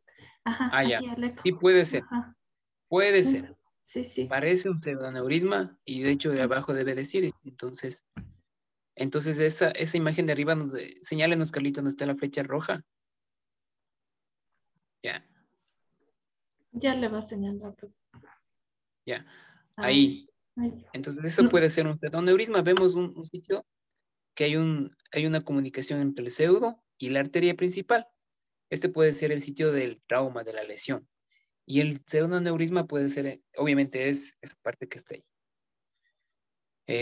Con fuga de contraste. Ya que le hicieron en ese caso en imagen B, ustedes pueden ver que está puesto un elemento, dentro de la arteria, un elemento lineal que es un catéter. Y también le han puesto un bypass, un stent recubierto en ese caso. En la enfermedad arteriosclerótica usted le puede poner un stent como malla, no recubierto. Pero si usted pone un stent no recubierto aquí no hace nada porque simplemente la fuga va a seguir por las mallitas, por las penetraciones del stent. En este caso, obviamente, es un stent recubierto para que no salga la sangre hacia el espacio extravascular. Sí. De todas formas, eso sí se hace aquí en el país también, pero para una lesión más pequeña nosotros sí preferimos abrir. Abriendo se ahorra un montón de dinero y le va a ir bien también, paciente. Además de una buena zona, donde veo yo creo que es una femoral, no estoy seguro, pero sí ahí está el fémur. Sí, en la imagen del B se ve el fémur ahí. Y es en el tercio medio, así que es un poco más fácil el abordaje quirúrgico, no es tan difícil de la femoral en ese segmento. Más abajito, donde está casi cerca de la B, ahí sí es más complicado, pero igual se puede abordar. Obviamente son heridas grandes, ¿no? 20 centímetros de heridas para llegar de longitud, ¿no? También puede ser más pequeña, pero en realidad sí son heridas un poco grandes. Ya, siga.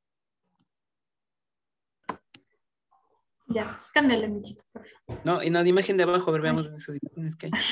Entonces. Ahí tenemos una lesión. Qué pena que no han puesto la lectura de lo que es ahí porque no puedo distinguir, pero obviamente, a ver, ¿quién quiere decir? A ver, Michael, señale cuál es la tibial anterior, la tibial posterior, el tronco. Bueno, no, Michael, usted mismo ya, Carlita. Vamos, Carlita. A ver, Doc, entonces el mic va a ser mis manos. Es que esa no es bueno, no se ve en sí la tibial anterior porque estamos todavía muy arriba. Ahí está la división. Digamos que es la poplitea. Sí. La de arriba. Mire, arriba, bien, ajá. poplitea.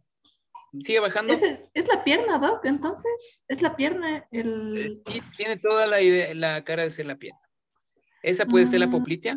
Entonces, si es la poplitea, la que sale para adelante. Es la tibial anterior. La tibial anterior se va hasta abajo y no tiene ninguna lesión. No tiene, ajá. Ya. Lo que queda después de lo que sale la tibial anterior, ¿cómo se llama? El tronco tibio peroneo. Tronco tibio peroneo. Ajá. Ya. Está entre las dos, entre la tibia y peronea, entre la arteria tibial anterior y la posterior. ¿Cuál es? La peronea. Sí, la peronea. Peronea. La peronea es la que está adelante. Sí, es. Tiene un pseudoneurisma enorme ahí. Ajá. O incluso puede ser un aneurisma, no sé, no le puedo decir solo con una imagen, debería saber el caso y todo. Y ahí además en la tibial posterior una flechita. ¿Y qué muestra la flecha? Que no hay flujo, no continúa hacia abajo. Hay como que si fuera una obstrucción. Se hace una obstrucción, probablemente tiene un coágulo ahí, no sabemos. A veces en los procedimientos endovasculares, cuando usted está tratando de canalizar las arterias, pasa esto. O a veces con heridas con punzones, ¿sí? También puede pasar esto. Entonces, listo. Ya, sigamos. Bueno, en las figuras del lado no se alcanza a ver mucho. No. A ver. Cámbiale un poquito, por favor. Ya, en cambio aquí, como vi, es una... no sé, o sea... Es una rodilla. Sí, sí, lo que es una rodilla, pero no sé si es una fractura o se... Es una luxación. O es una luxación, ajá, es una luxación. Es una luxación total. Total. Es una luxación, ajá. Es una luxación de la rodilla. ¿Qué pasa en las luxaciones de la rodilla? Depende. Por ejemplo, si el paciente, hagan cuenta que ustedes están sentados con las piernas extendidas, ¿sí? Y no dobladas las rodillas. Están con las piernas no dobladas las rodillas, sentados, extendiéndose las piernas así. Y viene alguien y les cae encima de la rodilla con todo el peso de sus 70 kilos de peso. ¿Qué va a pasar con la rodilla? Se va a ir para atrás, totalmente hacia atrás. ¿Sí? ¿Y qué pasa con la arteria? Se elonga, se estira. Y esa elongación, además de la fuerza, hace que el endotelio se destruya y puede haber una trombosis. Ese es un problema en estos pacientes. Muchísimos terminan amputados por lesiones de las arterias o de las venas. No necesariamente se rompe, solamente que se elongan y que la elongación produce un trauma directo del endotelio, ¿sí? Un trauma por estiramiento del endotelio. Entonces es bastante complejo esto. Tienen que estabilizar la rodilla y reducir. Se reduce la rodilla primero, después tienen que hacer un montón de cirugías de reconstrucciones ligamentarias, o sea, pobres pacientes, les va mal a estos pacientes. Típico paciente de moto. Sí, este es un paciente de moto, seguramente no estoy viendo el caso, pero no creo que haya estado sentado sin hacer nada. Puede ser un paciente de moto, en donde el motociclista se golpea con un carro, normalmente, y puede irse para atrás la rodilla, puede pasar esto, ¿ya? Entonces ahí vemos la angiotomografía. Esa es una reconstrucción de una angiotomografía que no nos da unas imágenes claras en realidad. Pero lo que alcanzamos tal vez a ver es que no hay continuidad. Hasta la femoral alcanzo a ver. Sí, pero atrás ya no veo la poplitea a nivel de la rodilla, ya no se ve, y tampoco la tibial anterior ni la posterior, no se ve nada. Entonces está trombosada esa arteria. No son las mejores imágenes, no son las mejores tomas, pero da la idea que está trombosada. Ya, ¿quién sigue? Digamos, ¿qué sigue? Ya. Cámbiala, por favor. Y ahora sí, el índice de mes. Esto es para ver la severidad ¿cómo es? En la injuria de la extremidad. Entonces hay lesión ósea y de tejidos blandos, shock, tiempo de isquemia menor de 6 horas, tiempo de isquemia mayor a 6 horas y la edad. Entonces, en los recuadros a la derecha está, se considera la amputación si el score es mayor o igual a los 7 puntos y la isquemia, en cambio, es de más de 6 horas. Aquí cuando la isquemia es de más de 6 horas, se multiplican los valores por 2. Entonces, en los hallazgos tenemos varios. Puntúan de 1 a 2 o de 0 a 2, dependiendo del punto. Vamos, Entonces, un ejemplo de cada uno de los que están en amarillo. En los que están en plomo hay un ejemplo. A ver, lea, por ejemplo, dice lesión ósea de tejidos blandos. Lea el segundo. ya, lesión ósea y de tejidos blandos. Energía media. Fracturas múltiples o abiertas, luxaciones, lesión por aplastamiento moderadas. Es una puntuación de 2. 2 puntos. Vayan contando, doctores. Vamos, 2. Sí. Ya, Shock. shock. Este paciente está en la tercera. Ya, es Lea. entonces un paciente con hipotensión prolongada, tensión arterial sistólica menor a 90 milímetros de mercurio en el escenario, paro responde a fluidoterapia solo en el quirófano. Tiene igual 2 No puntos. paro, pero dice. Ay, No queremos solo Ya, pero responde a fluidoterapia solo en el quirófano. Ya, no, perdón, estoy ciega. ¿Cuánto vamos? ¿Cuánto es 4. esto? Ya, listo. Ya. Siguiente. Tiempo de isquemia menor a 6 horas. Entonces, ¿le hacemos moderado? Ya, moderado. Moderado. ¿Qué dice ahí? Sin pulso, utilizando Doppler, relleno capilar enlentecido, parestesias, actividad motora reducida. Es igual 2 puntos. ¿Ya cuánto vamos hasta ahí? 6. 6. Ajá. Listo. Tiempo de isquemia mayor de 6 horas. O sea, aquí lo utilizaríamos, Doc, porque ya estamos utilizando un tiempo de isquemia menor a 6. Ya, pero quiero que lea un ejemplo nomás Ya. para tener consideración. Entonces, tiempo de isquemia mayor de 6 horas, igual moderado, como más arriba.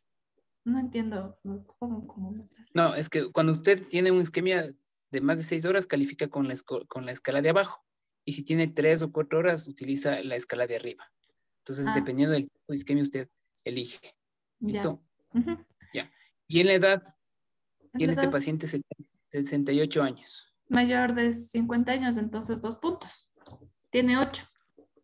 Bueno, todavía estamos... Bueno, ustedes están todavía en el grado 1. Pero más...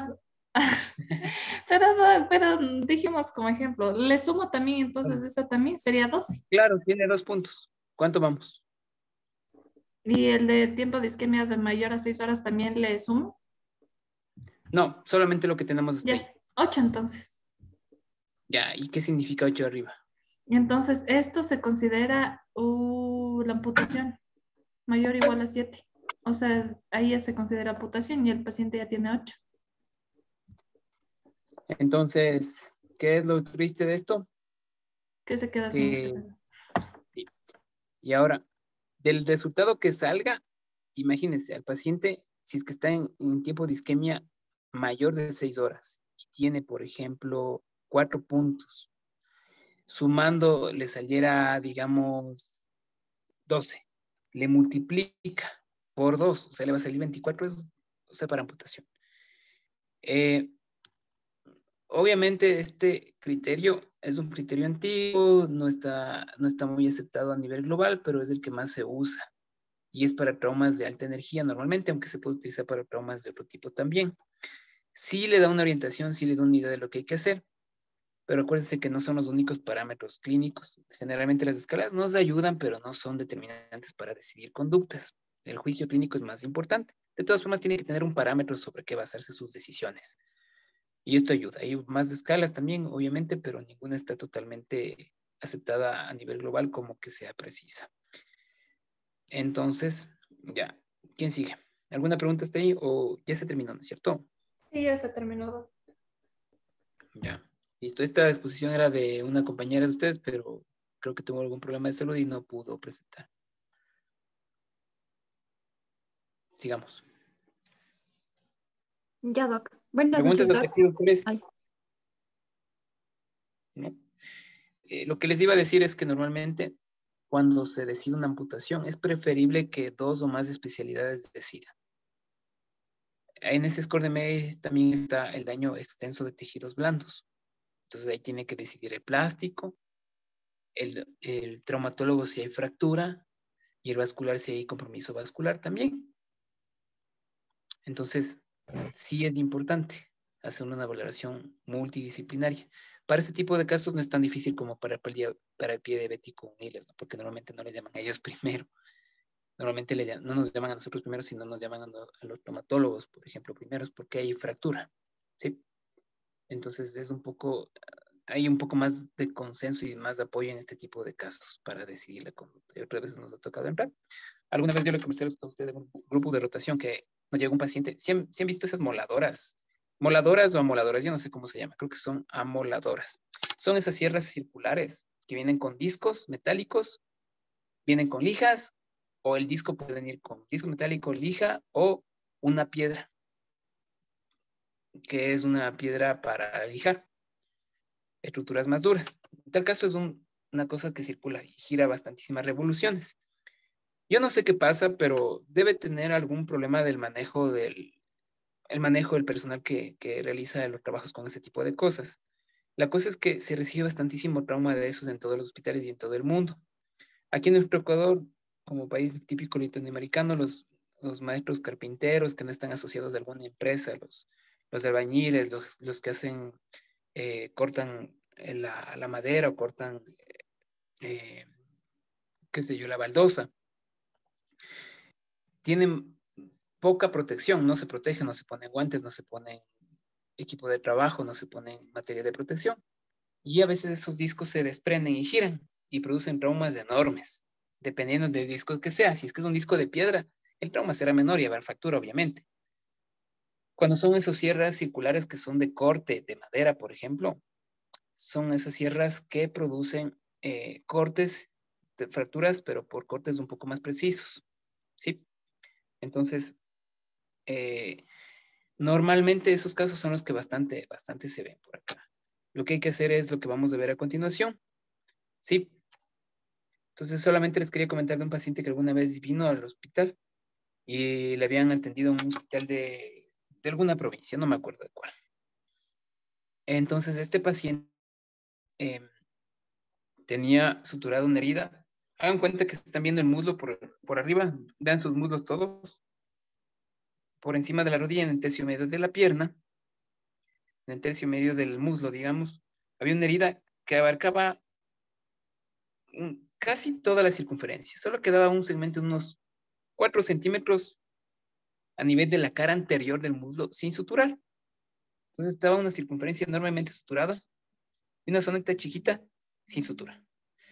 Y el paciente no tenía pulsos, no movía el pie, ya ni le dolía.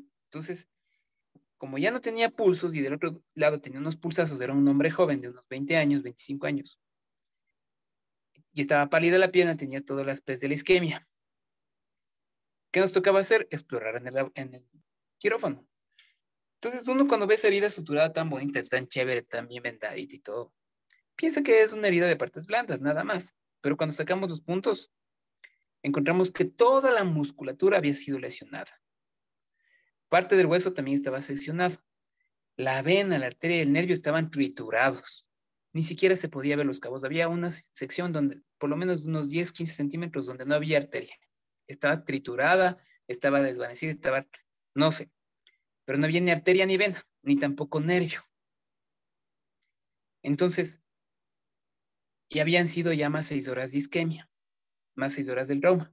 Cuando destapamos la herida, olía a músculos inicialmente en estado de putrefacción. O sea, un olor, no como la carne podrida, pero un olor muy, muy desagradable de músculo. Entonces, dígale al paciente que hay que amputarle. Si ya le mandaron bien ceradita la herida y el paciente se vio y estaba contento. Solo decía, solo no puedo mover, doctor. Y lo demás está bien, me han dejado bien la herida. Entonces, obviamente el paciente terminó amputado porque era un daño muscular tan extenso que ya no se pudo hacer nada. Y la parte vascular podíamos sacar una safena del otro lado y poner a hacer injerto en la vena y hacer injerto en la arteria. Podíamos hacer, pero ya no tenía sentido porque el daño muscular ya estaba hecho en la pierna, porque ya había hipoperfusión de más de 6 horas. Sí, ya no tenía sentido hacer nada. Lo único que estaba unido es por una parte de tejidos blandos de este segmento, cuando la pierna es de este diámetro, más todavía. Entonces esas son las cosas que van a conflictos legales a veces, ¿no? Este no llegó a mayores, pero sí pudo haber llegado en el caso que el paciente investigaba un poco más, o cogió un abogado, con el primer lugar donde le vieron. Pues, ¿cómo se les ocurre perder el tiempo suturando esa herida? Probablemente si no hubieran pasado tantas horas, probablemente había un chance para ese paciente. Pienso que no, ventajosamente porque el daño muscular era muy, muy grande. O sea, demasiados músculos dañados, desgarrados, ausentes. Entonces, que les quede eso, ¿no? O sea, no hay que suturar. Sí les he dicho, bueno, algún otro rato creo que les dije que vi a algunos internos de algún hospital X suturando una herida. A mí me llamó la atención, pero yo estaba valorando un pie diabético. Y veo al lado, le veo a un paciente que le veo la pierna pálida, la planta del pie pálida, el pie pálido, que se quejaba de dolor del pie. Me acerco, le palpo pulsos, no tenía pulsos deseados y del otro lado unos pulsazos, paciente joven.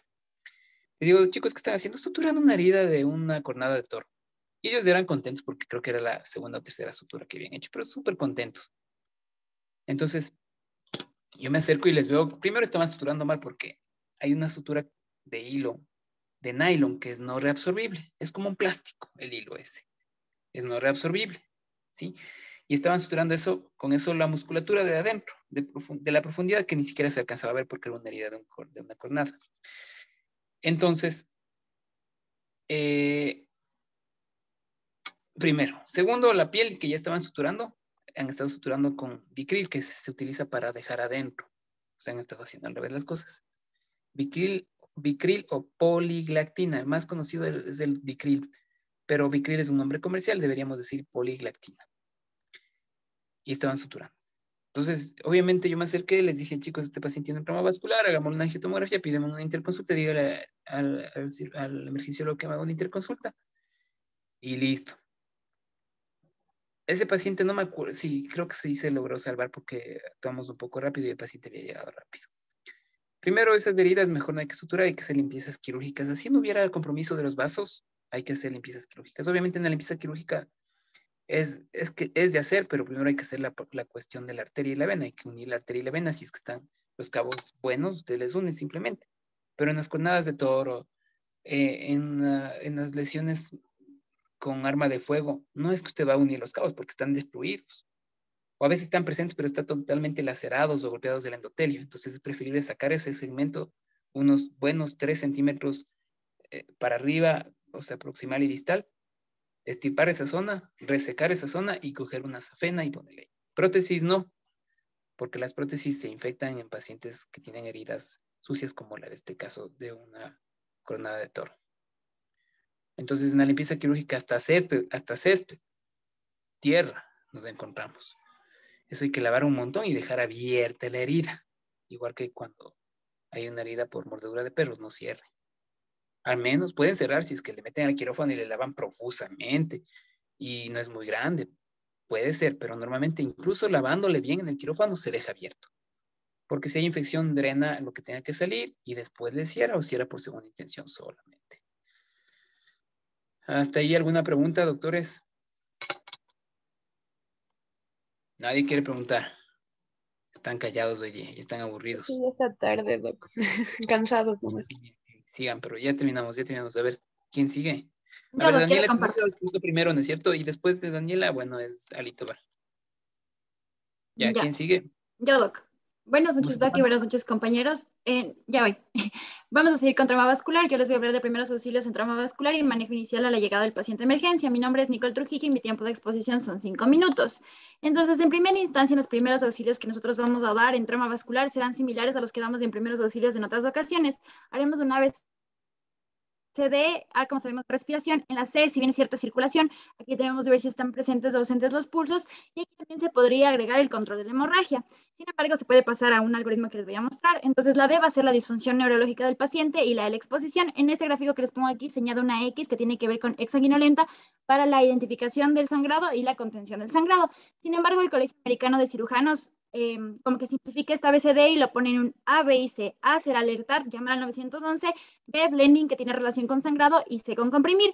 Es muy importante que nosotros identifiquemos cuáles son los sangrados que ponen en peligro la vida de nuestro paciente. Por ejemplo, el de la primera imagen no pondrá en peligro la vida del paciente, pero sí el de las imágenes de abajo. Por ejemplo, un sangrado que está acumulado en el piso, un sangrado en donde haya compromiso de órganos vitales por apuñalamiento o por un disparo, y también un sangrado en el que el paciente ya tenga pérdida de la conciencia. En cuanto a los primeros auxilios, lo que nosotros haremos es el control primario de la hemorragia. Eso es lo más importante, la comprensión directa, tal cual como ustedes ven en la imagen. Tenemos que utilizar un pañuelo o un apósito limpio y hacer compresión con ambas manos durante 10 a 15 minutos, y además se puede levantar la extremidad como en el gráfico de acá. Si esta medida no sirve, podemos pasar al empaquetamiento de las heridas, en el cual, como ven en el gráfico, se trata de introducir aproximadamente de 4 a 6 gasas hemostáticas o apósitos limpios dentro de la herida, y luego se hará el paso anterior, es decir, comprimir la herida con ambas manos. Además, si es que las medidas anteriores no funcionan, está indicado hacer el uso del torniquete. Y otra indicación es, por ejemplo, como ustedes ven en la imagen, amputaciones traumáticas, en las cuales, por ejemplo, en esta primera imagen de nada nos serviría hacer compresión directa, porque aunque suene feo, pues ya no hay nada que salvar, la extremidad ya está totalmente perdida. Entonces, aquí está indicado el uso de torniquete. Lo más importante es realizar un manejo seguro del mismo, el cual no deberá ser usado por más de 2 horas. Además, debemos envolver el torniquete alrededor de la pierna o brazo, dependiendo del sitio de la lesión.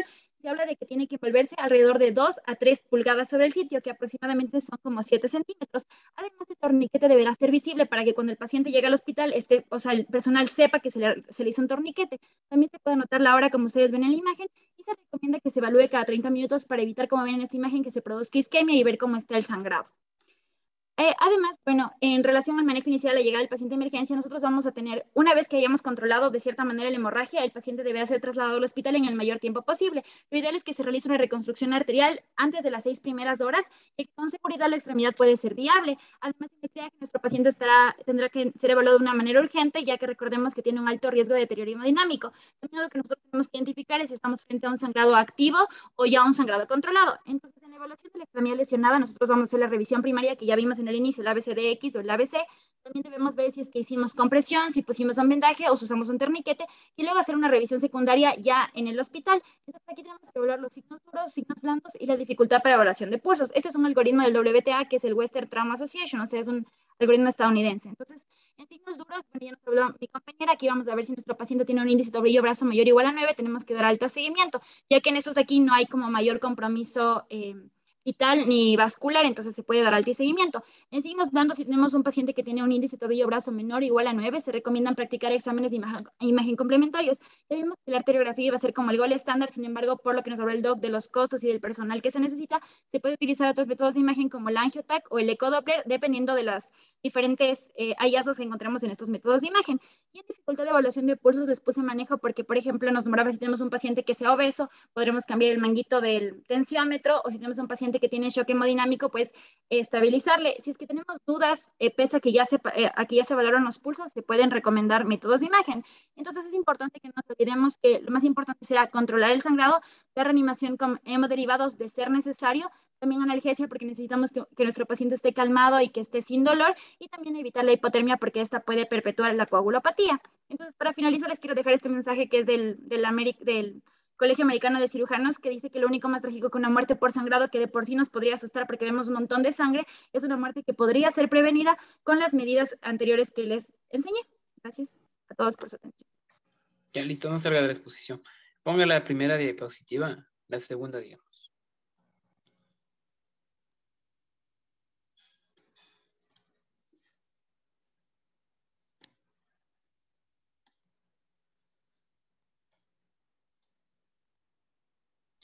¿Esta de aquí o la anterior? Esa. Ya, explique otra vez. Regrese la anterior y explique todo otra vez. ¿De los primeros auxilios en trauma vascular? Sí, pero no lo da A, B y C. Lo de acá, lo de los sangrados que ponen en peligro la vida del paciente. Sí. Ya. Entonces, lo que les decía es que nosotros tenemos que identificar qué sangrados ponen en peligro la vida de nuestros pacientes. En el gráfico que les pongo es un corte pequeñito en el dedo, que no amenazará la vida de nuestro paciente, pero sí otro tipo de sangrados. Entonces, como estamos hablando de que estamos en un escenario de primeros auxilios, por ejemplo, en esta imagen se ve un paciente que la sangre se está acumulando en el suelo. También un paciente que, por ejemplo, nosotros veamos que tuvo una herida por un cortopunzante o una herida donde haya compromiso de los órganos vitales, y también un sangrado, como ven en este gráfico, que el paciente está sangrando o sea, en su muslo, y además tiene pérdida de la conciencia. Entonces esos son algunos ejemplos de tipos de sangrados que podrían amenazar la vida de nuestros pacientes. Ahora el siguiente. ¿Esta de aquí? Sí. Ya, entonces lo más importante en los primeros auxilios en trauma vascular va a ser que nosotros realicemos un control primario de la hemorragia, porque recuerden que estamos en primeros auxilios. Lo más importante es contener el sangrado. Lo más importante. Primero contiene el sangrado y después le pide la enfermera o usted mismo le pone la vía para hidratarle. No es la hidratación aquí primero. Aquí es comprimir el sangrado. ¿Cómo hace? Con compresión directa. Si es que es una arteria radial, solamente con un dedo ya puede dejar de sangrar porque el flujo viene por acá. Si es que aquí está la herida, por ejemplo, de esas heridas, como les dije, de esos aparatos que se llaman moladoras, que hacen secciones, hacen cortes. Usted hace una compresión aquí, deja de sangrar el flujo arterial. Y si hace una compresión acá, deja de sangrar el reflujo de la arteria o las venas que están viniendo para acá. Entonces hace una compresión en los dos lados. Sí, con eso, por ejemplo, una radial con una compresión no tan fuerte, usted puede contener el sangrado. Y listo, deja de sangrar. ¿Qué se hace ahí? Se coloca apósito. Si es que tiene espacio para meter los apósitos limpios dentro de la herida, lo hace. Y si no, simplemente pone un apósito de forma compresiva. ¿Cómo se hace eso? Coge unas gasas, les pone en línea y les hace un tubito de gasas, ¿sí? Que queda más o menos de este grosor, le coloca ahí y de ahí le venda. ¿Qué hace el tubito ese de gasas? Hace el efecto como que ahí estuviera unos dedos o una mano. Además, hasta eso, en los extremos, si usted pasó unos 15 o 20 minutos haciendo compresión, solito las arterias se hacen retracción, hacen la hemostasia primaria, que consiste, entre otras cosas, en hacer vasoconstricción local y un tapón hemostático sin mucha fibrina, pero es el tapón hemostático primario, entonces con eso deja de sangrar. Y hasta eso usted le coloca lo que les había dicho, unas gasas, que primero les estira y luego les hace como un tronquito, como un tubito, les coloca, le deja ahí y de ahí le venda. Eso se puede hacer, por supuesto, en miembros superiores con mucha facilidad, en los miembros inferiores no tanto, porque el muslo es mucho más grande y las heridas a veces son grandes. Entonces, ¿qué toca hacer ahí primero? No va a ser suficiente un dedo o dos, tiene que poner el puño. Usted se pone el puño del paciente suyo en la herida y deja de sangrar muchas veces con eso. A veces la fuerza del puño no es suficiente. ¿Qué le toca hacer? Colocar la fuerza del hombro con la mano rígida, con la articulación del codo no, digamos, rígida, no flexionada, y dar una compresión total con la fuerza del codo, con el peso del cuerpo. Ahí puede contener un sangrado de la femoral porque con una compresión sencilla no lo va a lograr. Con eso sí, y a veces si es la herida en la femoral, en el tercio medio de la femoral, usted tendrá que hacer lo mismo, no directo en la herida, sino arriba y abajo de la herida, en el trayecto de los vasos femorales que están en la cara interna del muslo. ¿Estamos claros? Entonces ya está clarito. Y como dijo su compañera, si es que tiene a la mano vendas, apósitos, gasas, compresas estériles, le introduce en el fondo de la herida y les deja ahí. Luego de eso, hace igual el tubito que les había dicho con gasas o con compresas, más o menos para que usted me entienda, como un papel higiénico, como un rollo de papel higiénico, solo el tubo del papel higiénico de puro gasas. Le ponen el muslo y le venda. ¿Qué hace eso? Hace como que estuviera una mano ahí reteniendo y la venda le hace la compresión, la contención. Está claro, creo que está entendido, ¿no es cierto? Es importantísimo. Alguna vez que yo llegué a una unidad de hemodiálisis o de terapia intensiva era porque había un paciente con una fístula arteriovenosa. Las fístulas sangran un montón, pero sangran que no tienen idea. Cuando se rompen, es una cosa impresionante. A uno que es cirujano vascular, a veces le da una sensación de impotencia de sangrado, porque es grandísimo. Pero ¿qué se hace en ese caso? Compresión. Entonces comprime en el sitio de la arteria donante y de la vena receptora. Y ahí deja de sangrar. Si es que es de un sangrado de la fístula, propiamente. Digamos que la fístula está en el tercio medio del brazo. Usted hace compresión acá y compresión acá y automáticamente deja de sangrar. Y no es tan fuerte la compresión que hay ahí. Sí, no es tan fuerte porque es un tejido no muy grande en el antebrazo. Entonces, una vez yo llegué a una terapia y estaban una enfermera y una auxiliar, pero bañadas en sangre, pero así bañadas en sangre del paciente. Y llegué yo solamente con los 2 dedos alrededor de las tumbas. Y ya, paró de sangrar. ¿Por qué sangran las fístulas arteriovenosas? No es por trauma, muchas veces porque se infecta la piel o porque están aneurismáticas y está muy delgada la piel que las cubre, pero normalmente es por infección. Entonces se rompe la piel, se ulcera la propia fístula y en algún momento empieza a sangrar. ¿Listo? Entonces, también tienen que ver cómo están los tiempos de coagulación. Estos pacientes necesitan transfusiones múltiples. Mucha gente empieza a hacer y eso es un error de los médicos y a veces de especialistas, ¿no? No en vascular porque nosotros tenemos bien claras las cosas, sino más bien de otros especialistas. El paciente está con 14 de hemoglobina. Le baja a 7 de hemoglobina después de sangrado y le pasan un paquete globular 1. Alguien ahorita, alguno de los doctores, ahorita déme viendo cuánto de hemoglobina aumenta la transfusión de un paquete globular. Rapidito, ustedes son bien hábiles. Ya. ¿Cuánto de hemoglobina aumenta la transfusión de un paquete globular? ¿Cuántos puntos de hemoglobina? Entonces, están como hemoglobina de 14. ¿Perdone?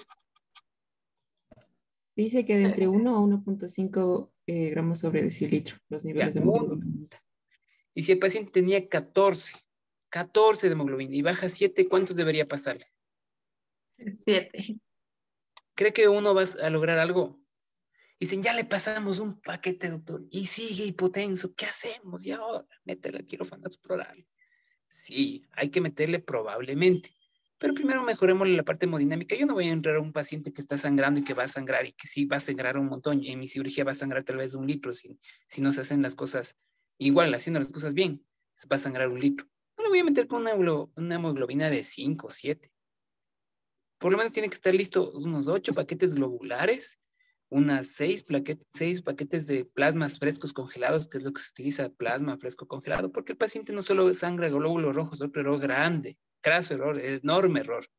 El paciente pierde plaquetas, pierde plasma, pierde glóbulos rojos, obviamente pierde glóbulos blancos, pero eso no se repone. ¿Usted pasa paquetes globulares? Sí, pero también tiene que pasar plasma porque van los factores de la coagulación. Esos pacientes con trauma están con tiempos prolongados y a veces no se explican por qué son los tiempos prolongados. No es por falla hepática en esos casos, es por pérdida de los factores. Y con las plaquetas, yo una vez me acuerdo, cuando estaba en el posgrado, nos tocó operar a una paciente que vino con 4.5 de hemoglobina. 4.5. Y obviamente no había cómo compensarle. Primero compénsele y después de un quirófano. No, porque se iba a morir, porque seguía sangrando. Era una chica que el esposo le había apuñalado con un cuchillo de este porte. Vinieron trayendo el cuchillo, no sé para qué vinieron trayendo, para indicarnos. Ya era obvio que estaba hecho pedazos la pobre. Y el cuchillo lo que hace normalmente es hacer 2 segmentos.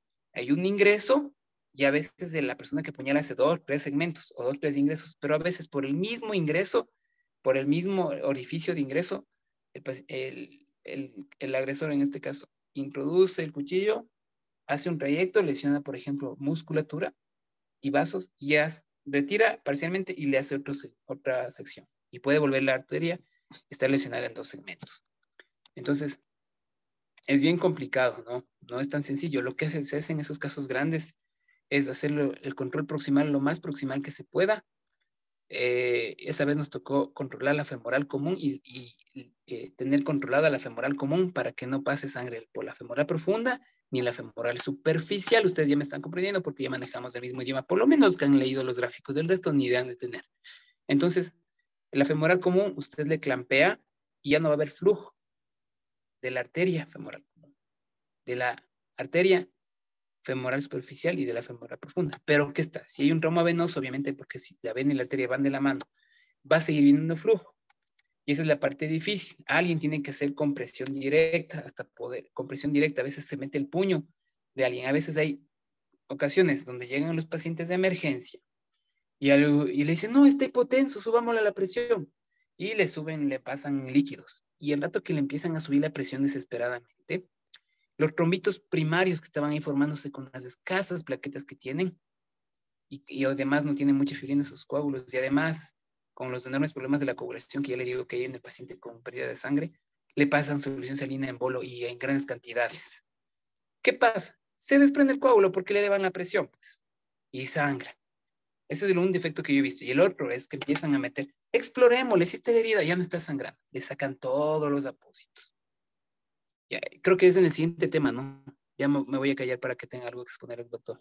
Sí. ¿Quién expone? ¿Quién es el siguiente? ¿Qué le comparto, Doc?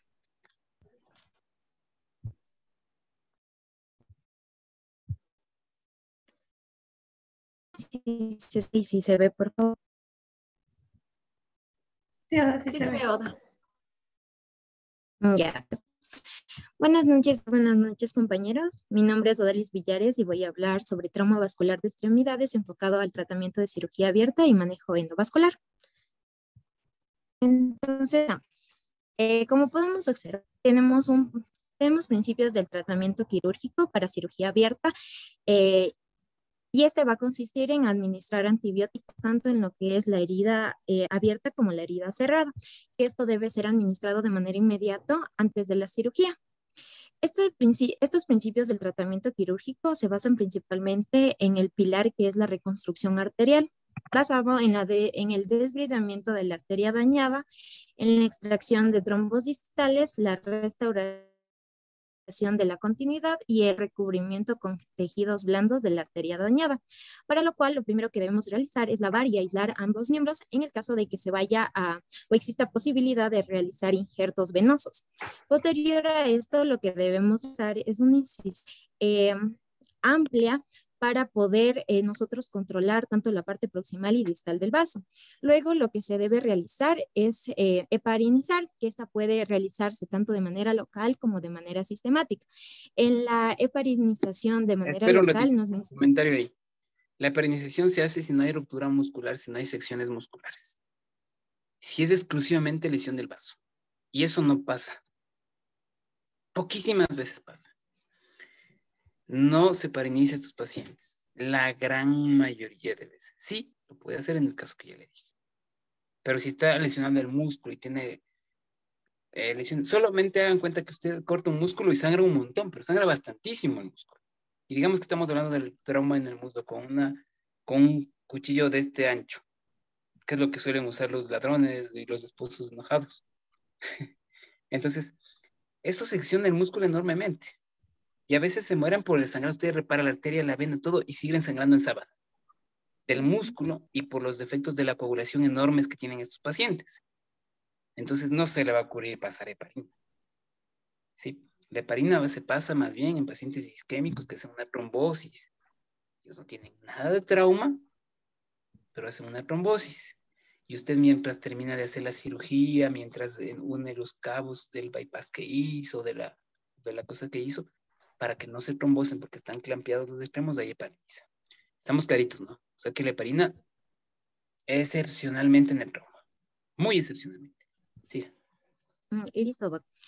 Posterior a esto, lo que debemos realizar es la extracción del coágulo, que se puede o se lo hace mediante un catéter de Fogarty. Posterior a esto, lo que se va a realizar es extraer el tejido novial. Vamos a tener técnicas de reconstrucción. Acuérdense que si hay un trombo que se forma en los cabos, en los extremos, sí, tiene que sacar el coágulo, porque no va a reparar un extremos que estén sin flujo. Usted tiene que estar seguro que en los extremos que va a unir haya flujo. Y para eso, para que haya flujo, si usted le debe que estar coagulado y se mete en un catéter de embolectomía, que es lo que hablamos de la isquemia aguda, le saca el coágulo, ya tiene sangre y ahí sí, si ya está reparado todo y la musculatura no está lesionada, puede heparinizar hasta usted hacer la sutura.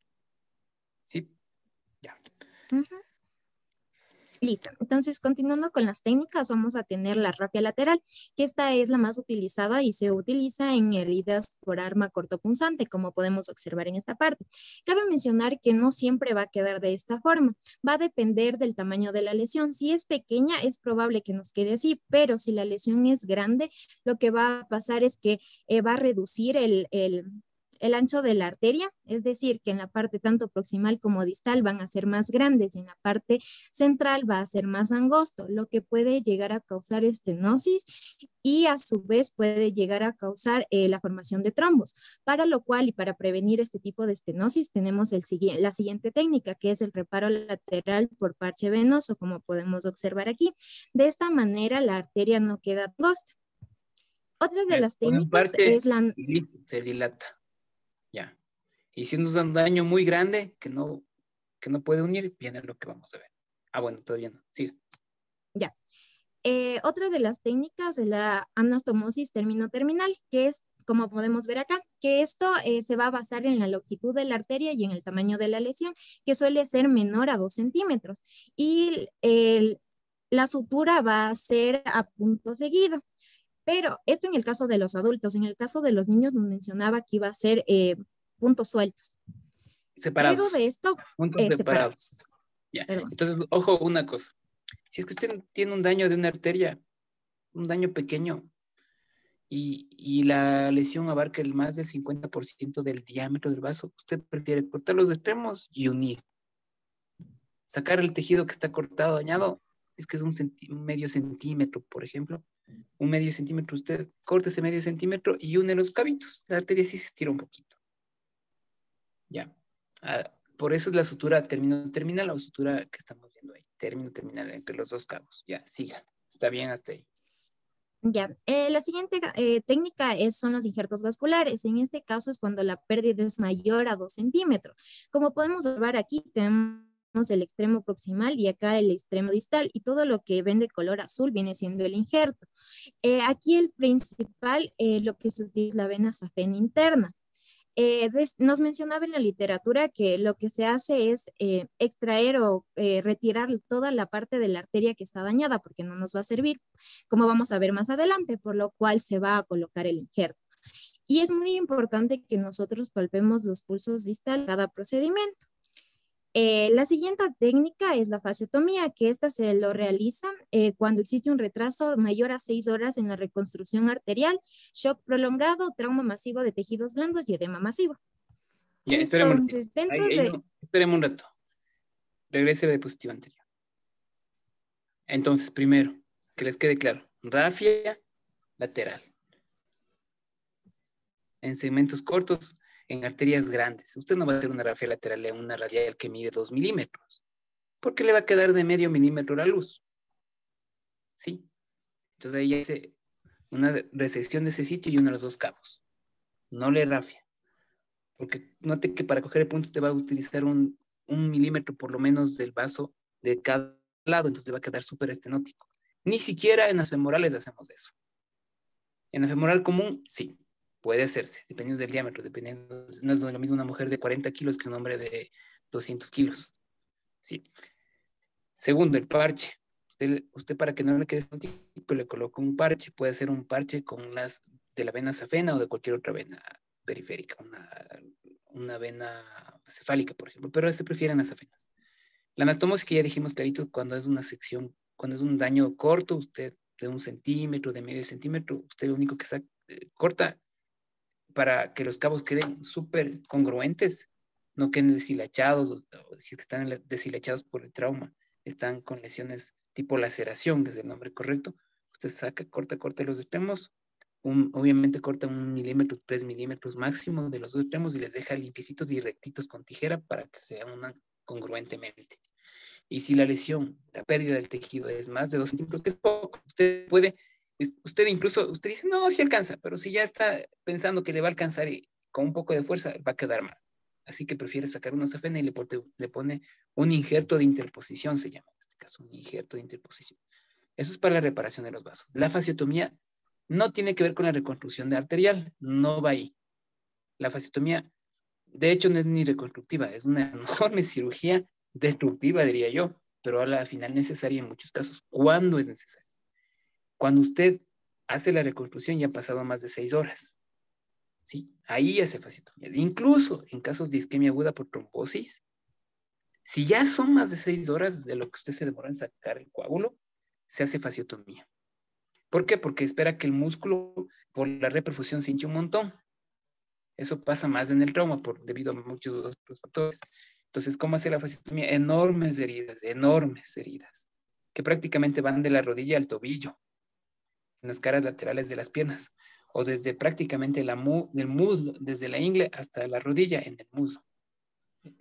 En la pierna se hacen 3 compartimientos, en el muslo se hacen los laterales. Bueno, es un poco complejo, esto nos vamos a meter, pero se hace fasciotomías. A veces la fasciotomía se hace en forma profiláctica y otras veces, si el paciente le revascularizó y lo observa y no se hincha el músculo, no hace síndrome compartimental, no necesita fasciotomía. Pero si usted le ve a las 3 horas que empieza a hincharse brutalmente la pierna, o en 2 horas, por eso hay que estarles observando, y empieza a hincharse, la piel se pone durísima, es como palpar una piedra, hay que hacerle fasciotomías. Sí, hay que hacer fasciotomías. Esto sí depende de quién hace la fasciotomía. Si es que es por reperfusión, es decir, usted le reparó el vaso, la fasciotomía es nuestra. Si es por aplastamiento de musculatura, es de los cirujanos plásticos. Si es por una fractura que produjo un hematoma, por ejemplo, o una fractura que produjo un gran edema, lo tiene que hacer traumatología. Si es por una luxación de la rodilla, lo tiene que hacer traumatología si es que no hay daño de los vasos. ¿Sí? Entonces, si es que es por una quemadura, lo tiene que hacer plástica. Lo que le toca a cirugía vascular es hacer las fasciotomías. ¿Cuándo? 1, usted le reperfundió al paciente. En el caso de reperfusiones voy a hablar de 2 cosas que ya les dije. Una es la expresión del coágulo en una embolia, que nada tiene que ver con el trauma, solamente que les hago el recuerdo. Y la otra es cuando tiene un trauma, cuando ha sucedido un traumatismo de los vasos sanguíneos y usted les une los cabos, reconstruye las arterias y por la reperfusión que se produce hay un edema importante y un síndrome compartimental. Eso es nuestro.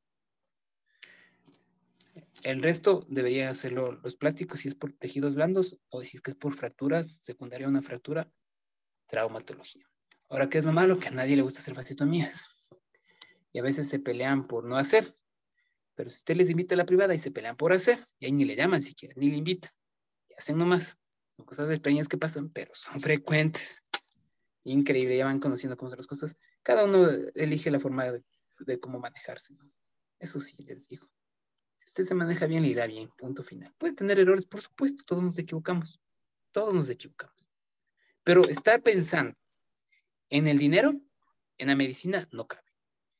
El que está pensando en medicina, en el dinero, le va a ir mal, tarde o temprano. A los otros nos puede ir mal o no, pero el que piense en dinero, le va a ir mal. ¿Sí? Así que el que está pensando en hacerse negociante, mejor elige otro negocio porque este no da plata. ¿Sí?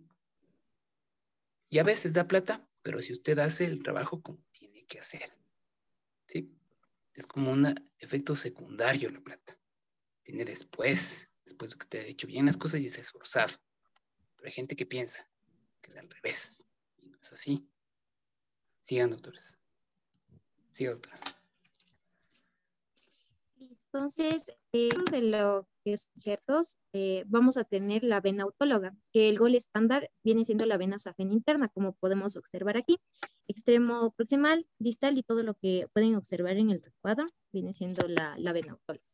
Cabe mencionar que en algunos casos nosotros no tenemos acceso a esta vena, por lo cual se puede llegar a utilizar un material sintético que se conoce como PTFE, que es politetrafluoroetileno expandido. Esto, como les menciono, en imposibilidad de usar una vena o en la reparación de arterias de mayor calibre, como podemos observar acá. Ya, cabe mencionar que el objetivo aquí es la restauración de manera pronta del flujo sanguíneo en el caso de estos tipos de pacientes. También tenemos lo que es el shunt temporal, que este se debe realizar en el caso de que exista riesgo de pérdida de la extremidad. Y lo que vamos a hacer es una reparación, o sea, va a ser o va a estar, o se le debe realizar en una reparación que va a tomar largo tiempo o el tiempo va a ser prolongado. Y lo que consiste es un puente transitorio de silicona, como podemos observar aquí. Tenemos a la vena la parte proximal, la parte distal, y lo que ven en el centro viene siendo el tubo de silicona que podemos observar en esta imagen. Aquí la parte próxima, todo lo que les estoy señalando viene siendo el tubo de silicona, y acá tenemos el distal.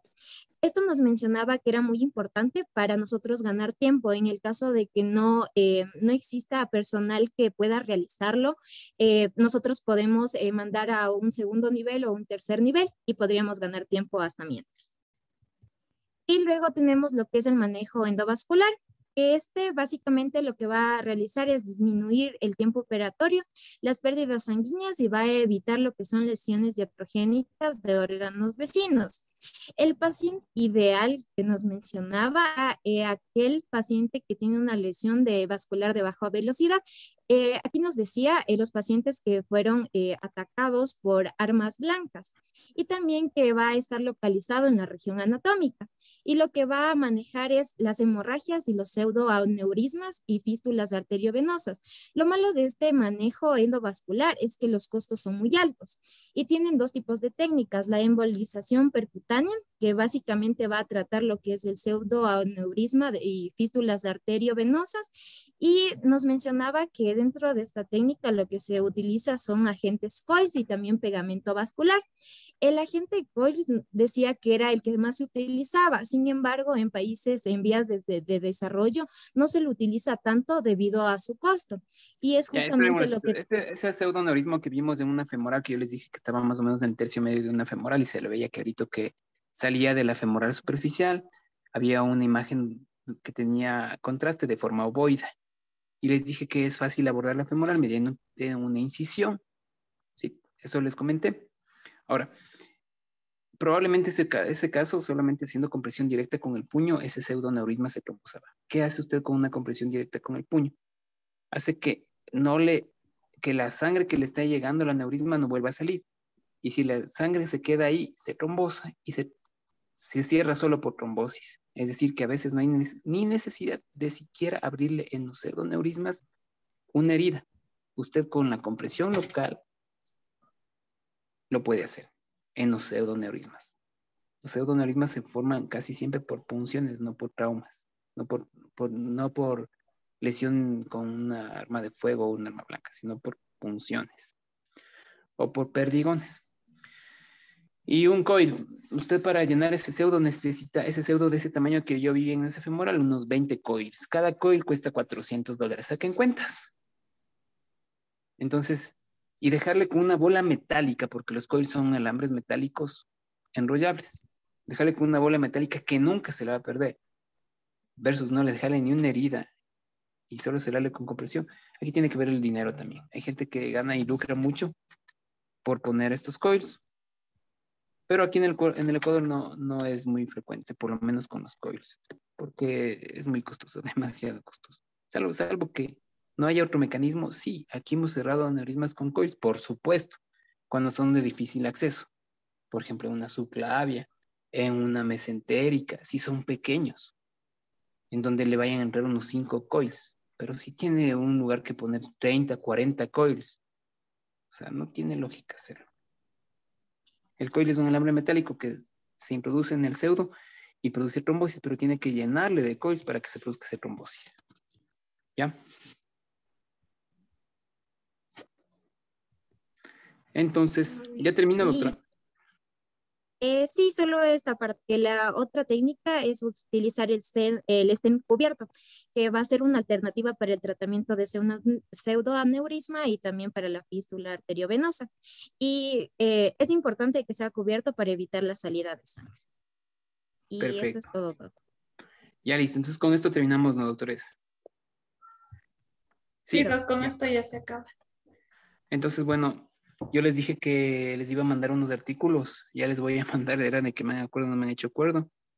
Pero bueno, en tal caso, como es la última clase, no creo que tengamos alguna revisión más. Ya de aquí la próxima semana sería el examen, doctores. ¿Están listos ya? Doc. Sí.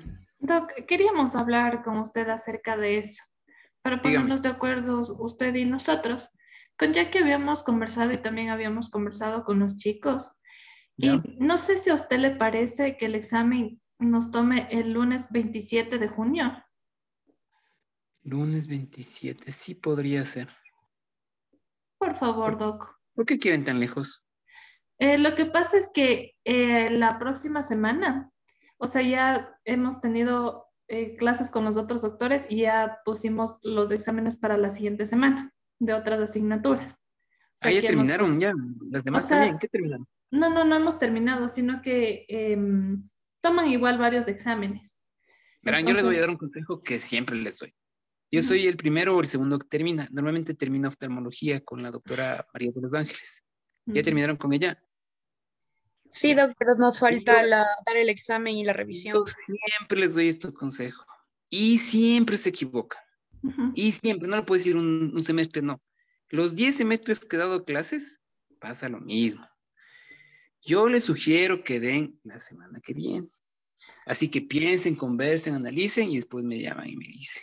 Ya, Doc. Ya. Lo que pasa es que también, como somos cursos diferentes, solo arqueología y medicina legal. Bueno, yo ya les dejo planteada la situación. Ya, yo le escribo entonces. Yo les tomo esta fecha, pero les advierto claramente, de esa fecha no se mueven. Seguro me van a pedir que les mueva y no les voy a mover. Ya, Doc. Entonces, ya les digo, chance. Confirmo. Entonces, bien y le digo. Sí, confirmen, analicen y vean. ¿Por qué? Porque ahí ya les caen los exámenes de la segunda ronda de exámenes. Esa nos cae la próxima semana, o sea, esta semana que viene. Por eso es que no queríamos esta semana que viene, por eso queríamos el lunes 27 de junio para estar tranquilos y nos faltaría el mes de julio para terminar las otras materias. Entonces, bueno, por ya, eso. listo, entonces, quedan así, entonces, analicen bien nada más y pum. Listo. Ya, entonces, activen todos los micrófonos, doctores. Todos. Igual verán que tienen que venir las rotaciones, todavía falta. Sí, eso sí. Sí. Probablemente les dé alguna tarea, alguna cuestión no muy compleja. Revisen las hojas de anatomía, revisen los gráficos, por favor, es importante. Que les vaya bien en la vida, no piensen en el dinero. Si es que usted quiere ser especialista, hágalo. Si quiere ser neurocirujano, si quiere ser cirujano vascular, si quiere ser psiquiatra, hágalo. Trate de dirigirse para esa meta. Haga lo posible por cumplirla, no se desvíe el camino, no diga, es que más fácil me salió emergencias, es que ya me salió rapidito emergencias y ya mejor me meto y ya, me da miedo después de entrar al posgrado. No se cambie en el camino. Si está seguro de que le guste, tiene que luchar por lo que le gusta y seguir en ese ritmo. Si usted va a esa meta, apuntando a esa meta, algún rato va a llegar, tal vez se demora un poco más, otro menos. Es desesperante cuando ya empiezan el posgrado, es muy angustiante cuando ya terminan la carrera, porque se dan cuenta que recién empiezan, ustedes recién van a empezar. Entonces, es un poco difícil, angustiante. Si es que deciden hacer una vida de familia, háganla. Si es que deciden ser médicos generales, les sugiero que hagan una especialidad, que pueda ser de tipo, un poco de especialidades menos demandantes de tiempo en cuanto a guardias y turnos, pero no se queden de médicos generales puros. Eso sí no les recomiendo. No les recomiendo, pero ustedes tienen la decisión y también no saben las cosas que vayan a pasar en el futuro. Sí, prioricen las cosas en su vida, traten de hacer las cosas lo mejor que se pueda. Y nada, pues yo pienso que las personas que han llegado acá ya han superado muchos eventos de la vida de estudiante, ya están para ser médicos, compórtense como tal. Y nada más, así que desen un aplauso porque llegaron a 10º ya mismo como médicos, ya mismo. Aplauso fuerte, vamos, apláudese. Todos. Incluso los que no están convencidos. Quiero oír aplausos para ustedes. Bueno, doctores, entonces, esos son las cosas que tenía que decirles.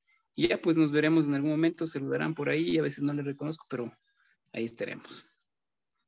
¿Listos? Entonces nos vemos el 27, el paso que vamos, ya les estoy viendo. Sí, hemos terminado un poco antes de lo habitual y capaz que esta vez no tanto eso. Ojalá que esta sea la primera vez que me equivoque con respecto a la fecha de los exámenes.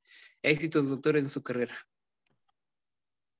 Muchas gracias. Gracias, doctor. Pero todavía faltan deberes, ¿no? ¿Qué deberes, Doc? ¿Qué Doc? Bueno, ya hablo con usted. No nada complejo. Ya hablo con usted, Doc. Listo.